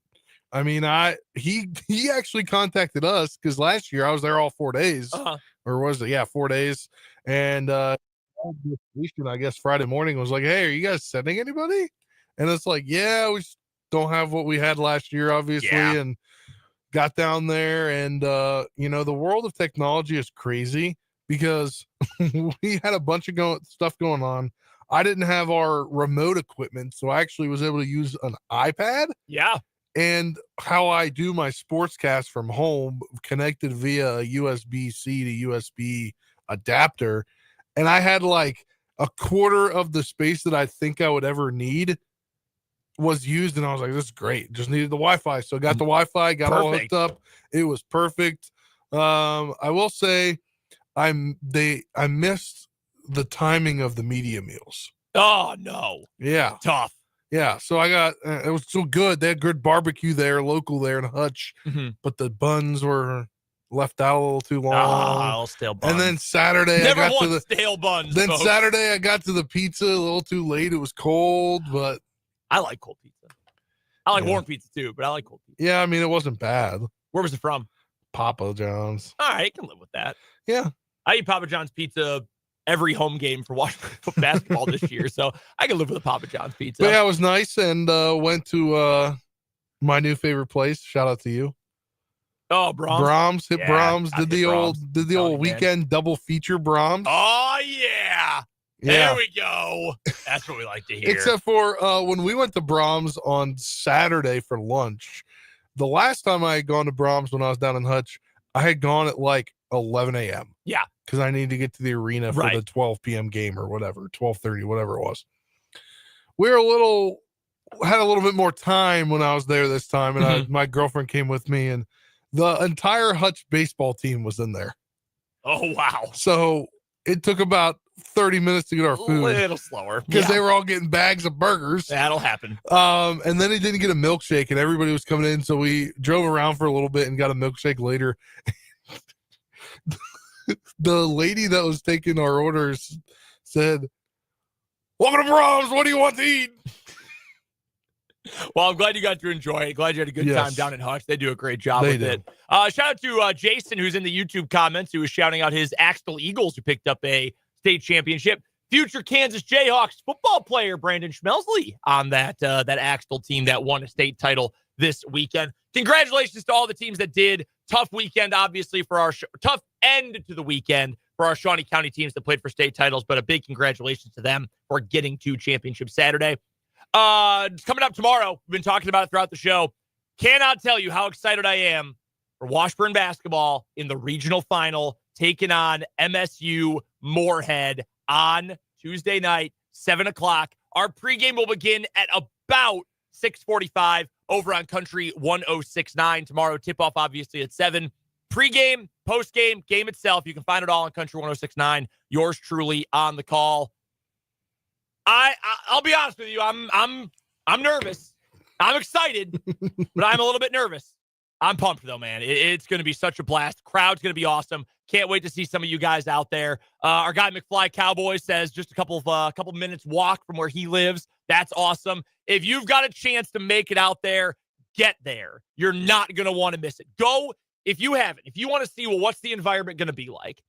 Go to your favorite social media, your Twitters, your Instagrams, your Facebooks, whatever.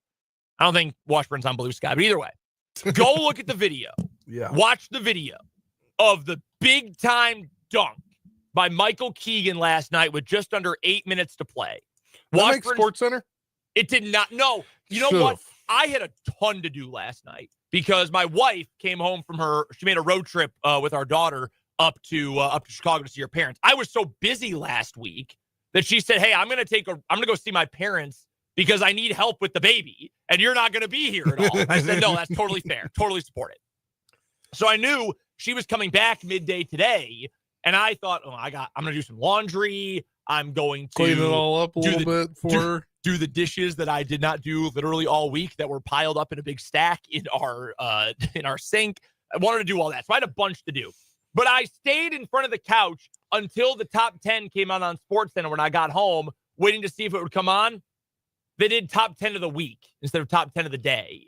What? So they had like a week's worth of NBA plays and hockey plays and whatnot to get to. I was bummed. I did not. Super bummed.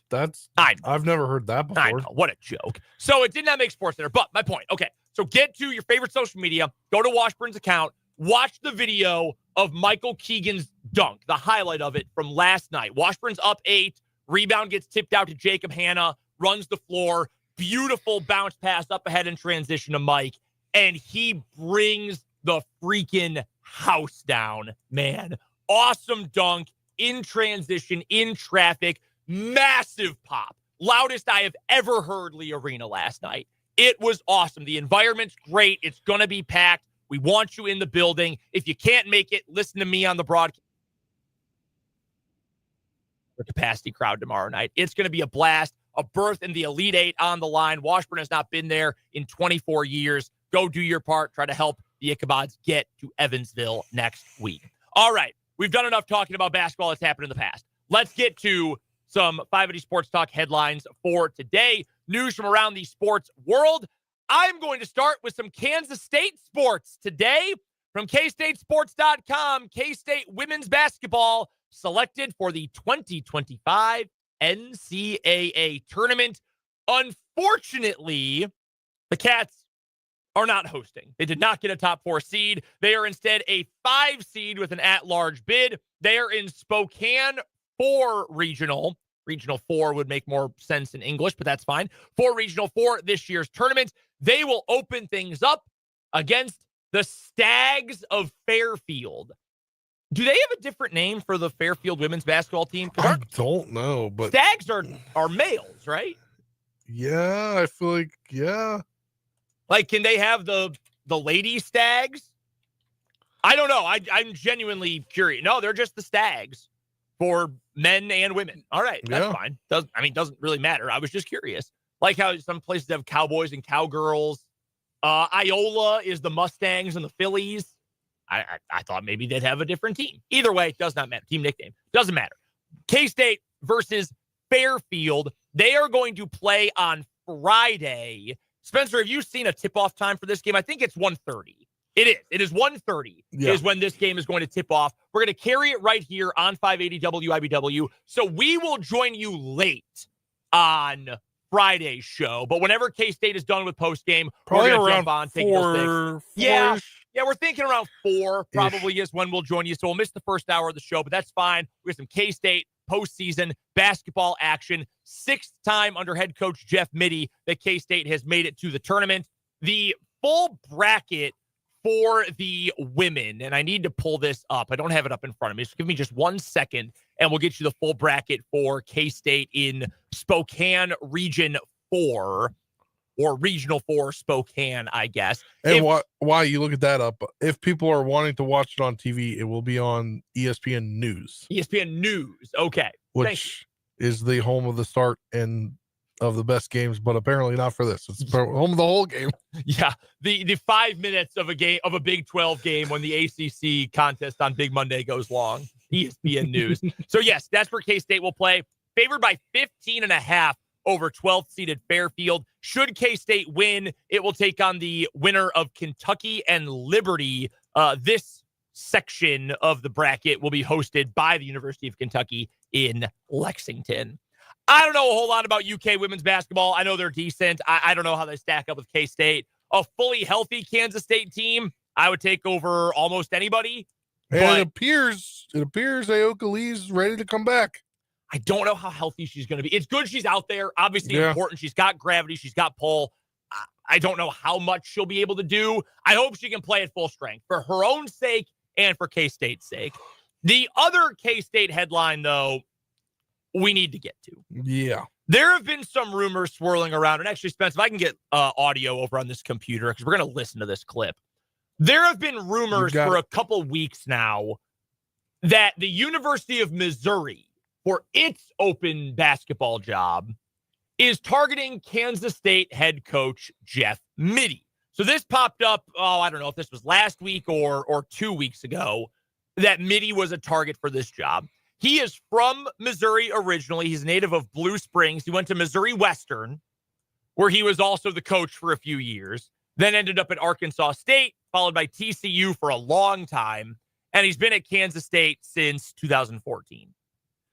Here is what Jeff Mittie had to say to Landon Reinhardt of Channel 27 KSNT News here in town for KSNT's K-Nation program that aired last night. So this is, again, Landon Reinhardt interviewing on behalf of KSNT, talking to K-State women's basketball coach Jeff Mittie about the job at Missouri. Take a listen. Rumors circulating about a possible Missouri job opening. What's the comment on that? Yeah, I'm not going to comment on any of those kind of rumors. Those rumors are part of our business every year. I can assure you that I'm focused on this team. We've got a team that has done so much for Manhattan, so much for Kansas State. So we're just looking forward to that opportunity. Spencer, do you feel any more certain about his future in K-State than at K-State than you did before? Because I sure don't. I don't either, and I think it might, this year might be the team where if you got it, then you got it. If you don't, you're going to be doing some rebuilding. And look, he's right. Like, this is part of the biz. And saying I'm focused on now and not somewhere else, that is part of the business. I understand that. It's not an out of character thing. But if you're not considering a job, it is okay to say, I am not considering this job. And maybe it's, an attempt to get a little bit more money from his agent. And he said, hey, don't speak definitively one way or the other. I don't know. All I do know is that was not a denial. And until you get a denial and a report that somebody else has been hired, it is on the table. Yep. That, to me, this is not a report, obviously, but I would not be shocked at this point. Let's just put it that way. The way that the rumor has come out, I have not heard any other names that have come up. The only other one that has popped up for that particular job is Molly Miller, I believe is her name. Grand Canyon, right? Yes, she is the head coach at Grand Canyon. She has gone, I'm not going to dance around it, man.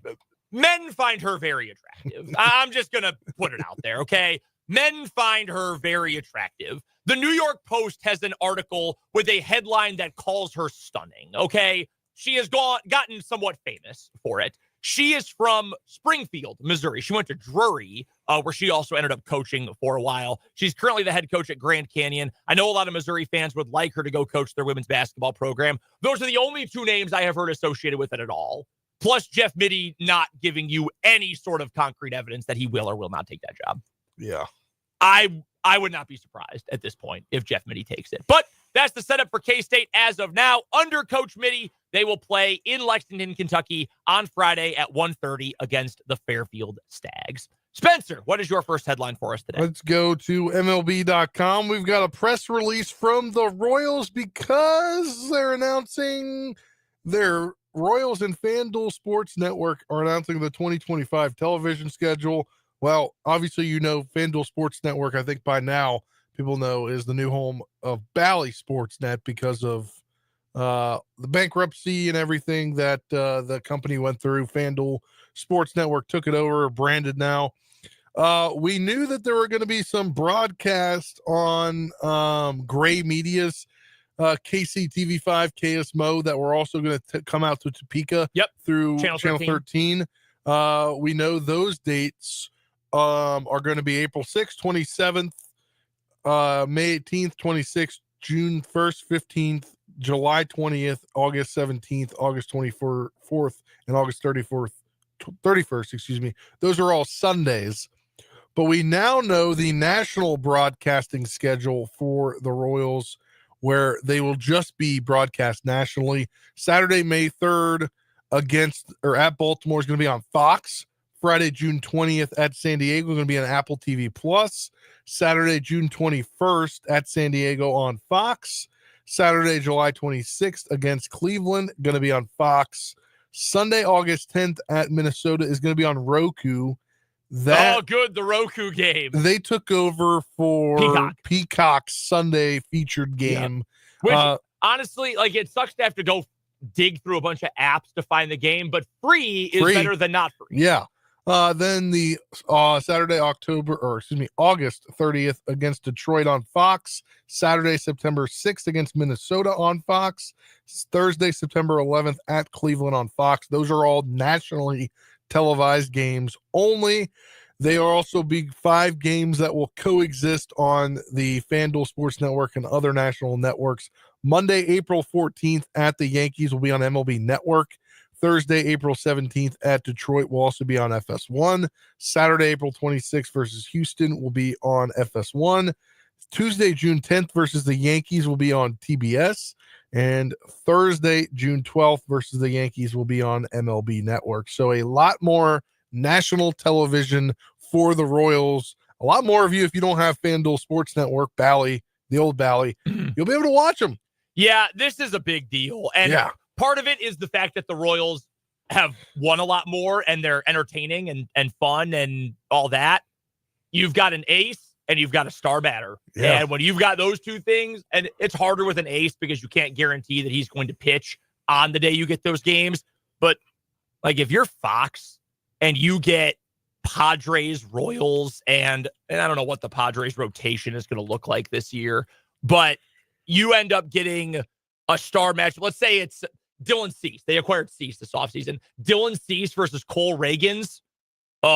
Yeah, I'm turning in for that game. Holy cow, I'm tuning in for that game. Well, and it's for the Yankees, Royals, you got 2 of the best hitters in the majors, not just the AL, the majors. Yeah, 2 of your 3 best players? I'll say 2 of your 4.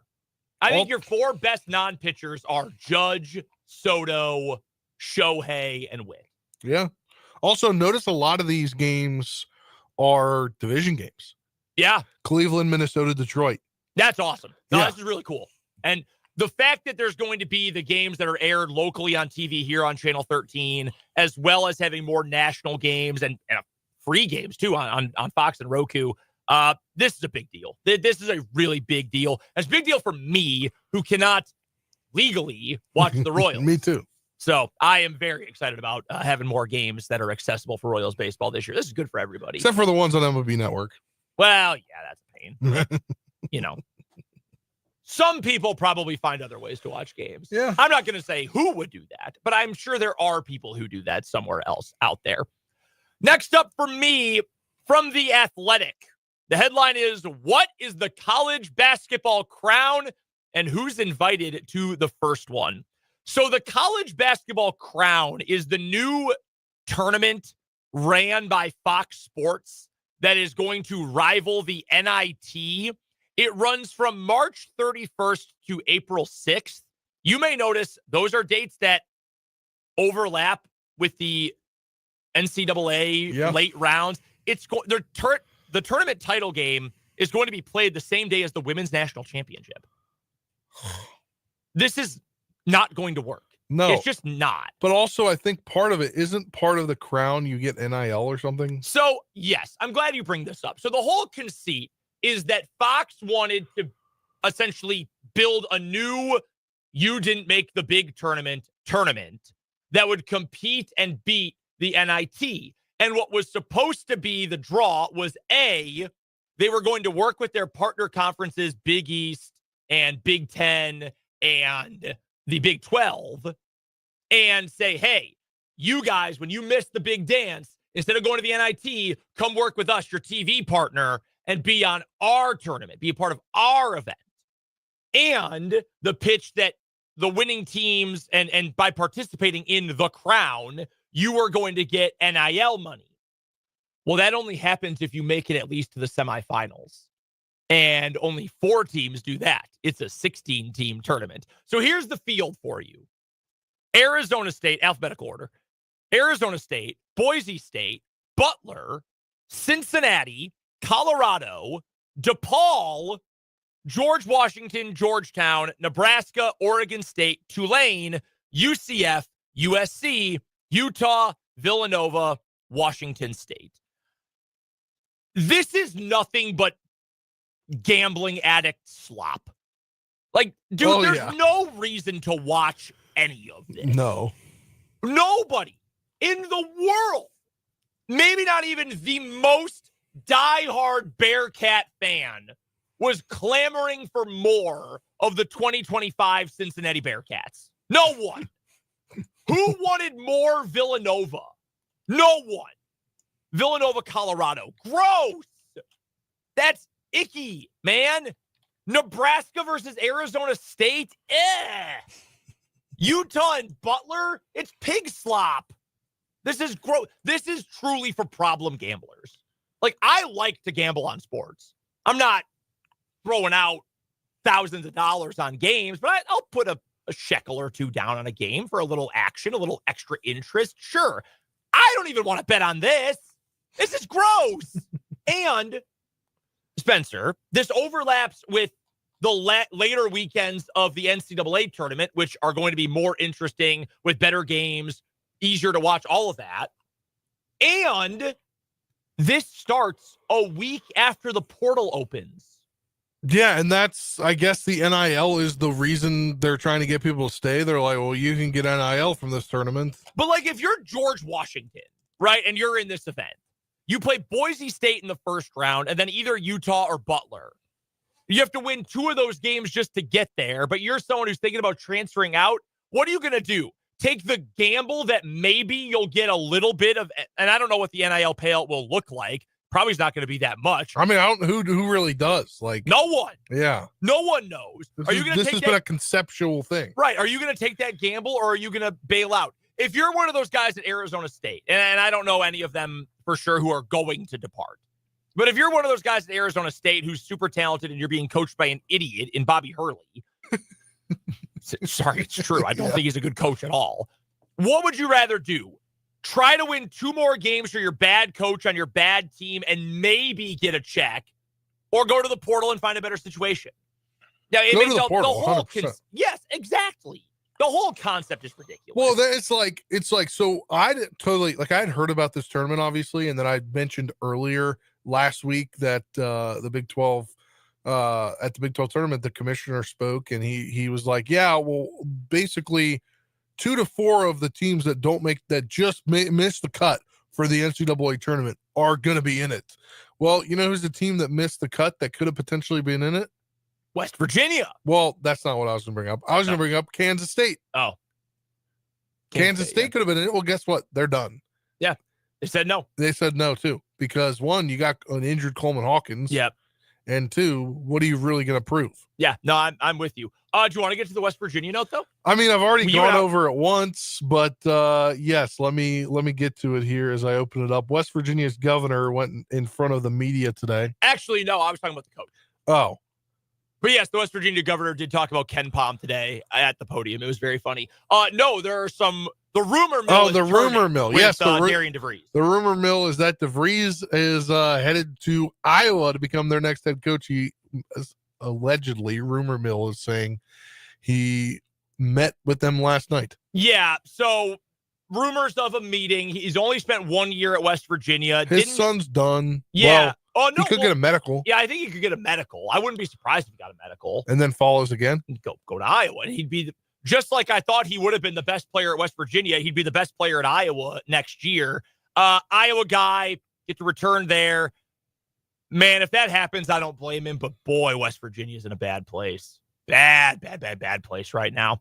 That's the rumor mill. We'll find out. That's going to do it for today's 580 Sports Talk headlines, one way or the other. Let's get to a quick timeout. When we come back on the other side of this break, Derek Stingley, star cornerback for the Houston Texans, got a massive deal, almost fully guaranteed earlier today. What does that mean for the Chiefs and their young stud cornerback? That's coming up on the other side of this timeout here on 580 Sports Talk.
.535 on 580 Sports Talk.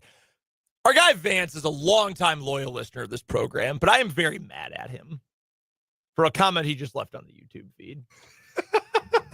I mentioned that George Washington is playing in the Crown tournament on Fox.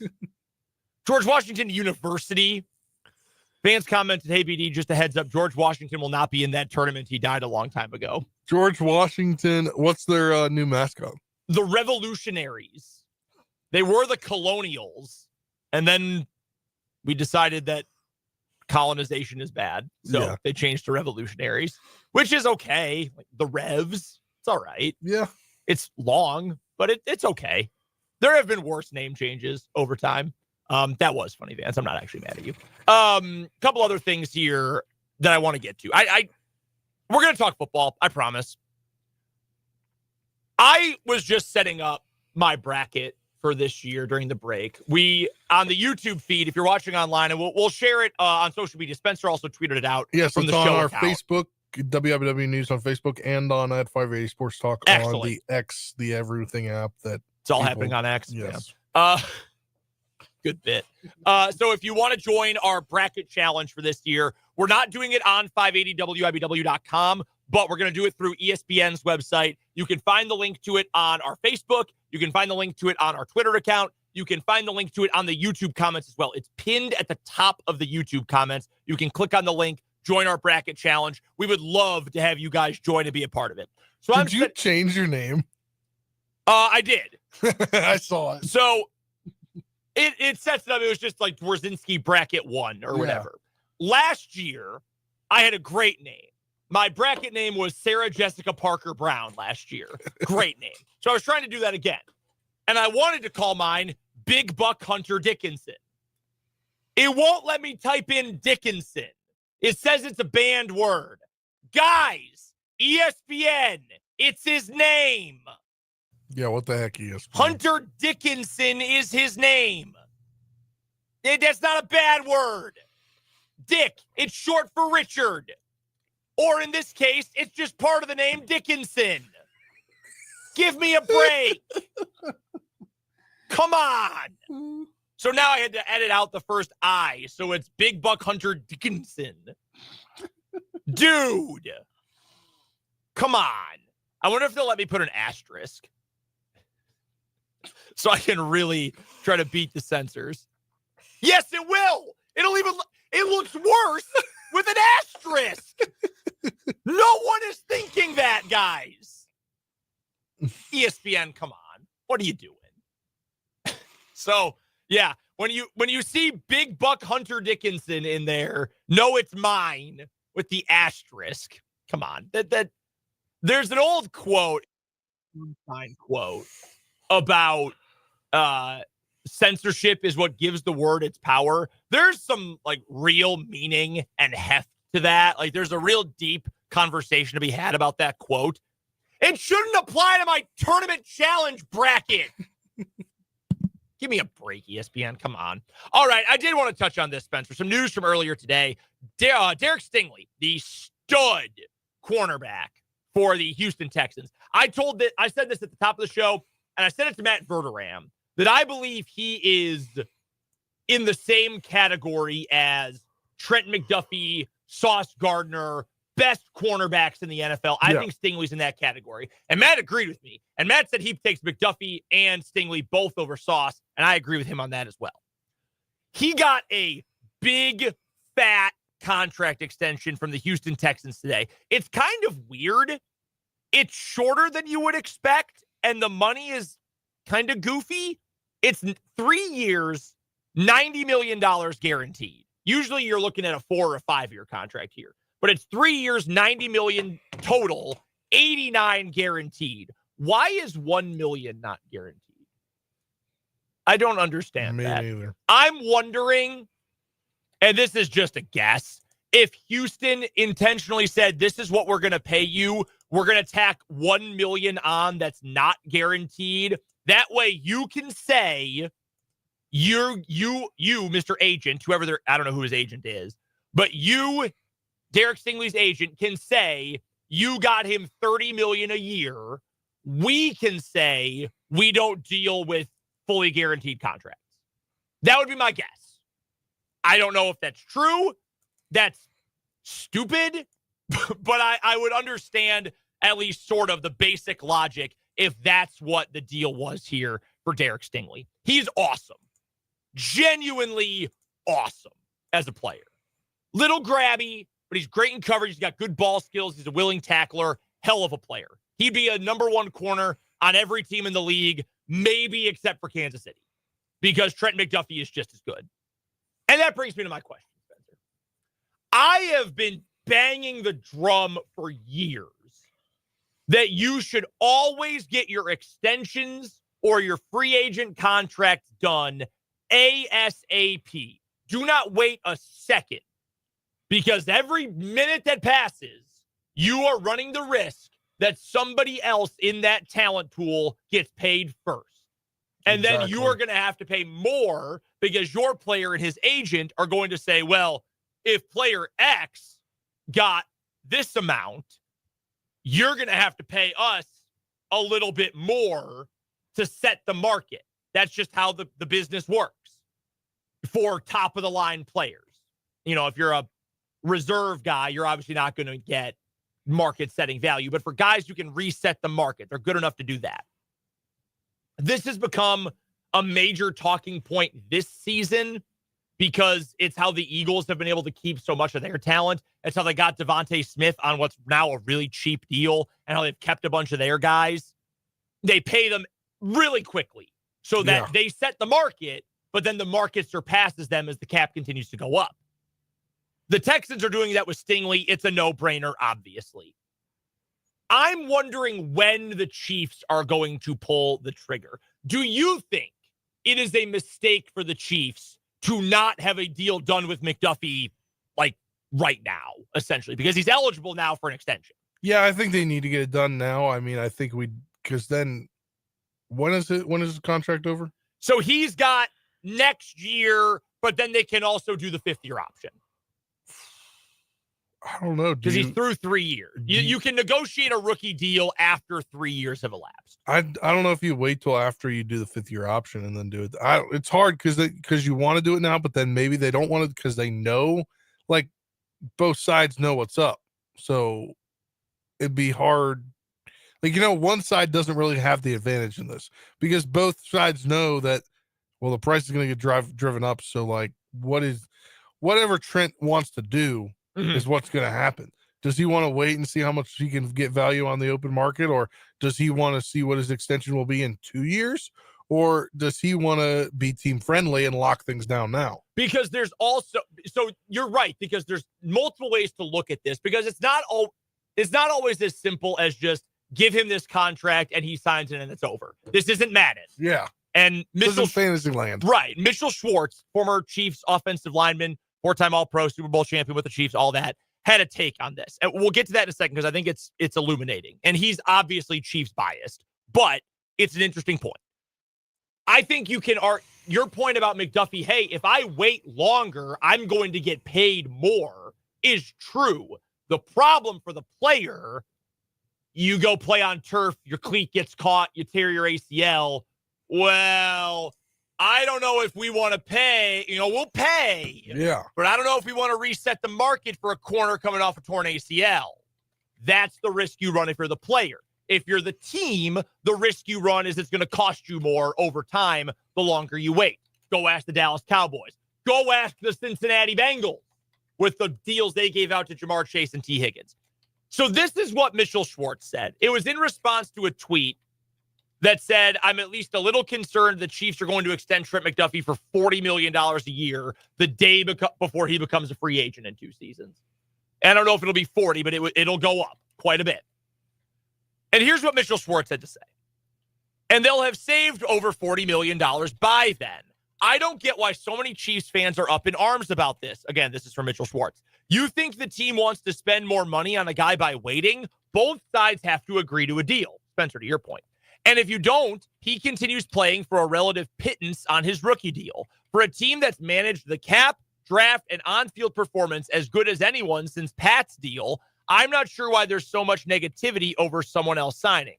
I'm seeing this a bunch. It's not just singling out this guy here. He then adds, it's starting to really wear me down. If a team is willing to spend 150% in cash every year in perpetuity, great. They can sign anyone and everyone whenever they want. Otherwise, we have to stop this nonsense, and the Chiefs are not going to do that. The team was early on Kelsey, Mahomes, Creed, offered good money to Chris Jones, Eric Fisher, etc. It's not Dallas or Cincy, like we just talked about. Yeah. The belly aching about the team whose worst outcome is 7 years, is losing in overtime at home in the AFC Championship game, has managed things as good as anyone with a top quarterback, and it's getting old. There are good deals and bad deals, and good picks and bad picks. The negative about this from Mitchell Schwartz is he doesn't understand adverbs, and he multiple times used good when he should have used well, but that's beside the point. The content of the quotes here from Mitchell Schwartz, I do think are interesting, and I think there is something to be said, Spencer, about the relationship between player and team and the understanding that we're going to pay you top of market value. We want you here. You have to work with us to get it done in our parameters. Yeah. You're not going to let Trent McDuffie walk. Dudes like that do not grow on trees. I can name 2 of them off the top of my head. Trent McDuffie, Derek Stingley. Sauce Gardner had a very average year relative to his level of play in his previous 2 seasons. I don't even know if he's in that category right now. Those dudes don't grow on trees. He's going to be a Chief. The cap's going to keep going up. He's going to get a big number. I think it is better to get it done as soon as possible, but I don't think it's a death sentence for the salary cap if it's not done today. That's, I guess, how I think about this. And I think Schwartz is right. They've gotten deals done for their best players on time most of the time. The only reason Chris Jones didn't sign earlier for what would have been a good deal is his agents were idiots. Yeah. He wanted to come back and play, and his agents made him hold out. That whole situation was a total mess. So I would say if I'm the Chiefs, I want to get this done early. Now, Mark B makes a good point on the YouTube feed. Agents know this. The players are learning this. It's got to be symbiotic. That's my words I'm using here. It has to be a relationship that works best for everybody. The player wants to know that they're going to get paid max value. The team wants to find a way to keep the player happy while also not essentially wasting money, if that makes sense. I'm not worried about Trent McDuffie walking by any means, and I think the Chiefs are going to get this done at the right time, and I think the Chiefs front office deserves the benefit of the doubt. They're not the Bengals front office. Complimentary. Good thing. They're not the Dallas front office. Again, good thing. They'll get it done eventually. I would just like to see it happen sooner rather than later before more bigger deals come in. So instead of spending 89 guaranteed, which is what Stingley got, the next deal is going to be 90-ish. You'd rather spend 90-ish than 95-ish. Oh, yeah. Is all I'm getting Yep. to. We have to get to a commercial break. We'll get some quick final bracket thoughts after this on 580 Sports Talk.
All right, Spencer, before we get to the end of the show here, real quick, we did 12 over 5 picks earlier, but looking through your bracket, what is one upset that jumps off the page right away? There might be multiple that you like, that you're feeling a good vibe about, but what is the one that immediately you saw it pop up on CBS yesterday and you said, oh, I want the underdog?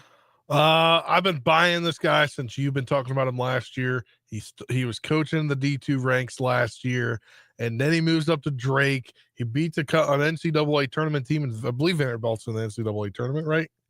Did Vandy end up making it in? Or is that women's they were in? I think they made it into the women's tournament. Yeah, but yes. I mean, beat an SEC team.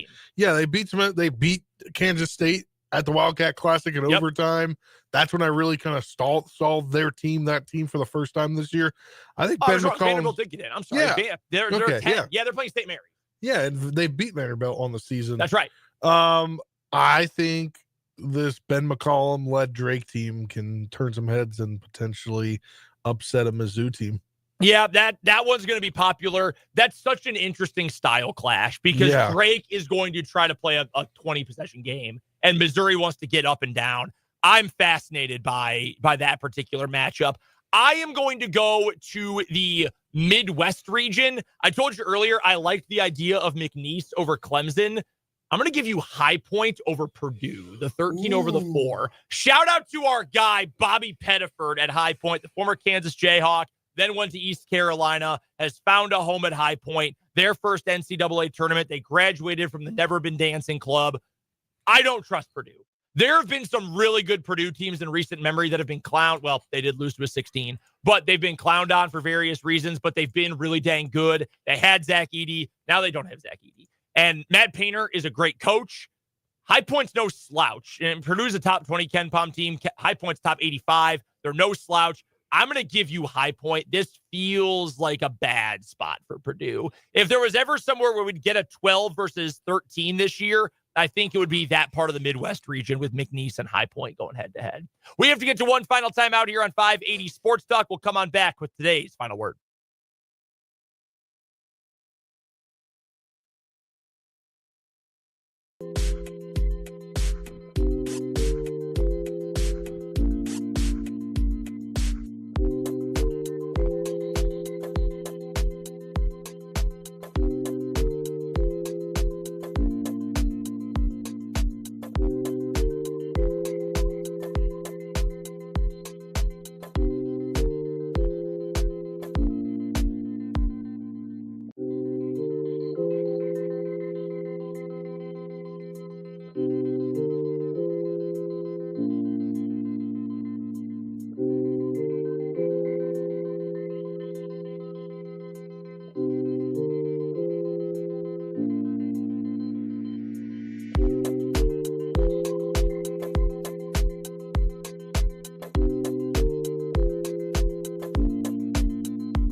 Fun day on 580 Sports Talk. If you missed any of the show, go check out the podcast on Spotify anytime. Just search 580 Sports Talk. Make sure you leave us a review, preferably 5 stars. But leave us a review, leave us a comment. If there's any questions for us, we'll get to them on the show at some point. You can also find the podcast along with Spotify on our website, 580wibw.com. All right, final word time. Spencer, you're up first. Yeah, it slipped through the cracks for me today. I was talking to you about it between commercials earlier on. Jack Caglione will start 25 in Double-A. Everyone's seen his impressive spring. A lot of people were calling on him to make the opening day roster. You don't want to put that much pressure on such a young guy who has so much talent, so much potential. Agreed. Put him in Double-A, start the season. He'll be in Triple-A before you know it. And heck, maybe by the end of the season, he makes a August call or September call up just to get him some ABs in the majors at the end of next season. Give some guys some rest before the postseason, hopefully. Final word for me. What a weekend for college basketball. The selection show, the bracket is here. It feels like a holiday. Washburn wins the pair of games this weekend and is back in action tomorrow at Lee Arena for the regional final. First one of those in 24 years. Hope you guys will come out and see it. Hope you have fun filling out the brackets. This time of year ends, well, before anyone is ever ready for it. It goes quickly these 3 weeks, so enjoy the bracket filling out portion of the NCAA tournament. We will be back tomorrow with a shortened show. We're off at 5:30 because we'll get out of the way for the first four, but we'll talk to Michael Swain. We've got some more NFL to get to, more bracket talk, all coming up tomorrow right here on 580 Sports Talk. Until then, for Spencer Dupuis, this is Brendan Dworzinski saying so long. We'll talk to you tomorrow back here on 580 WIBW.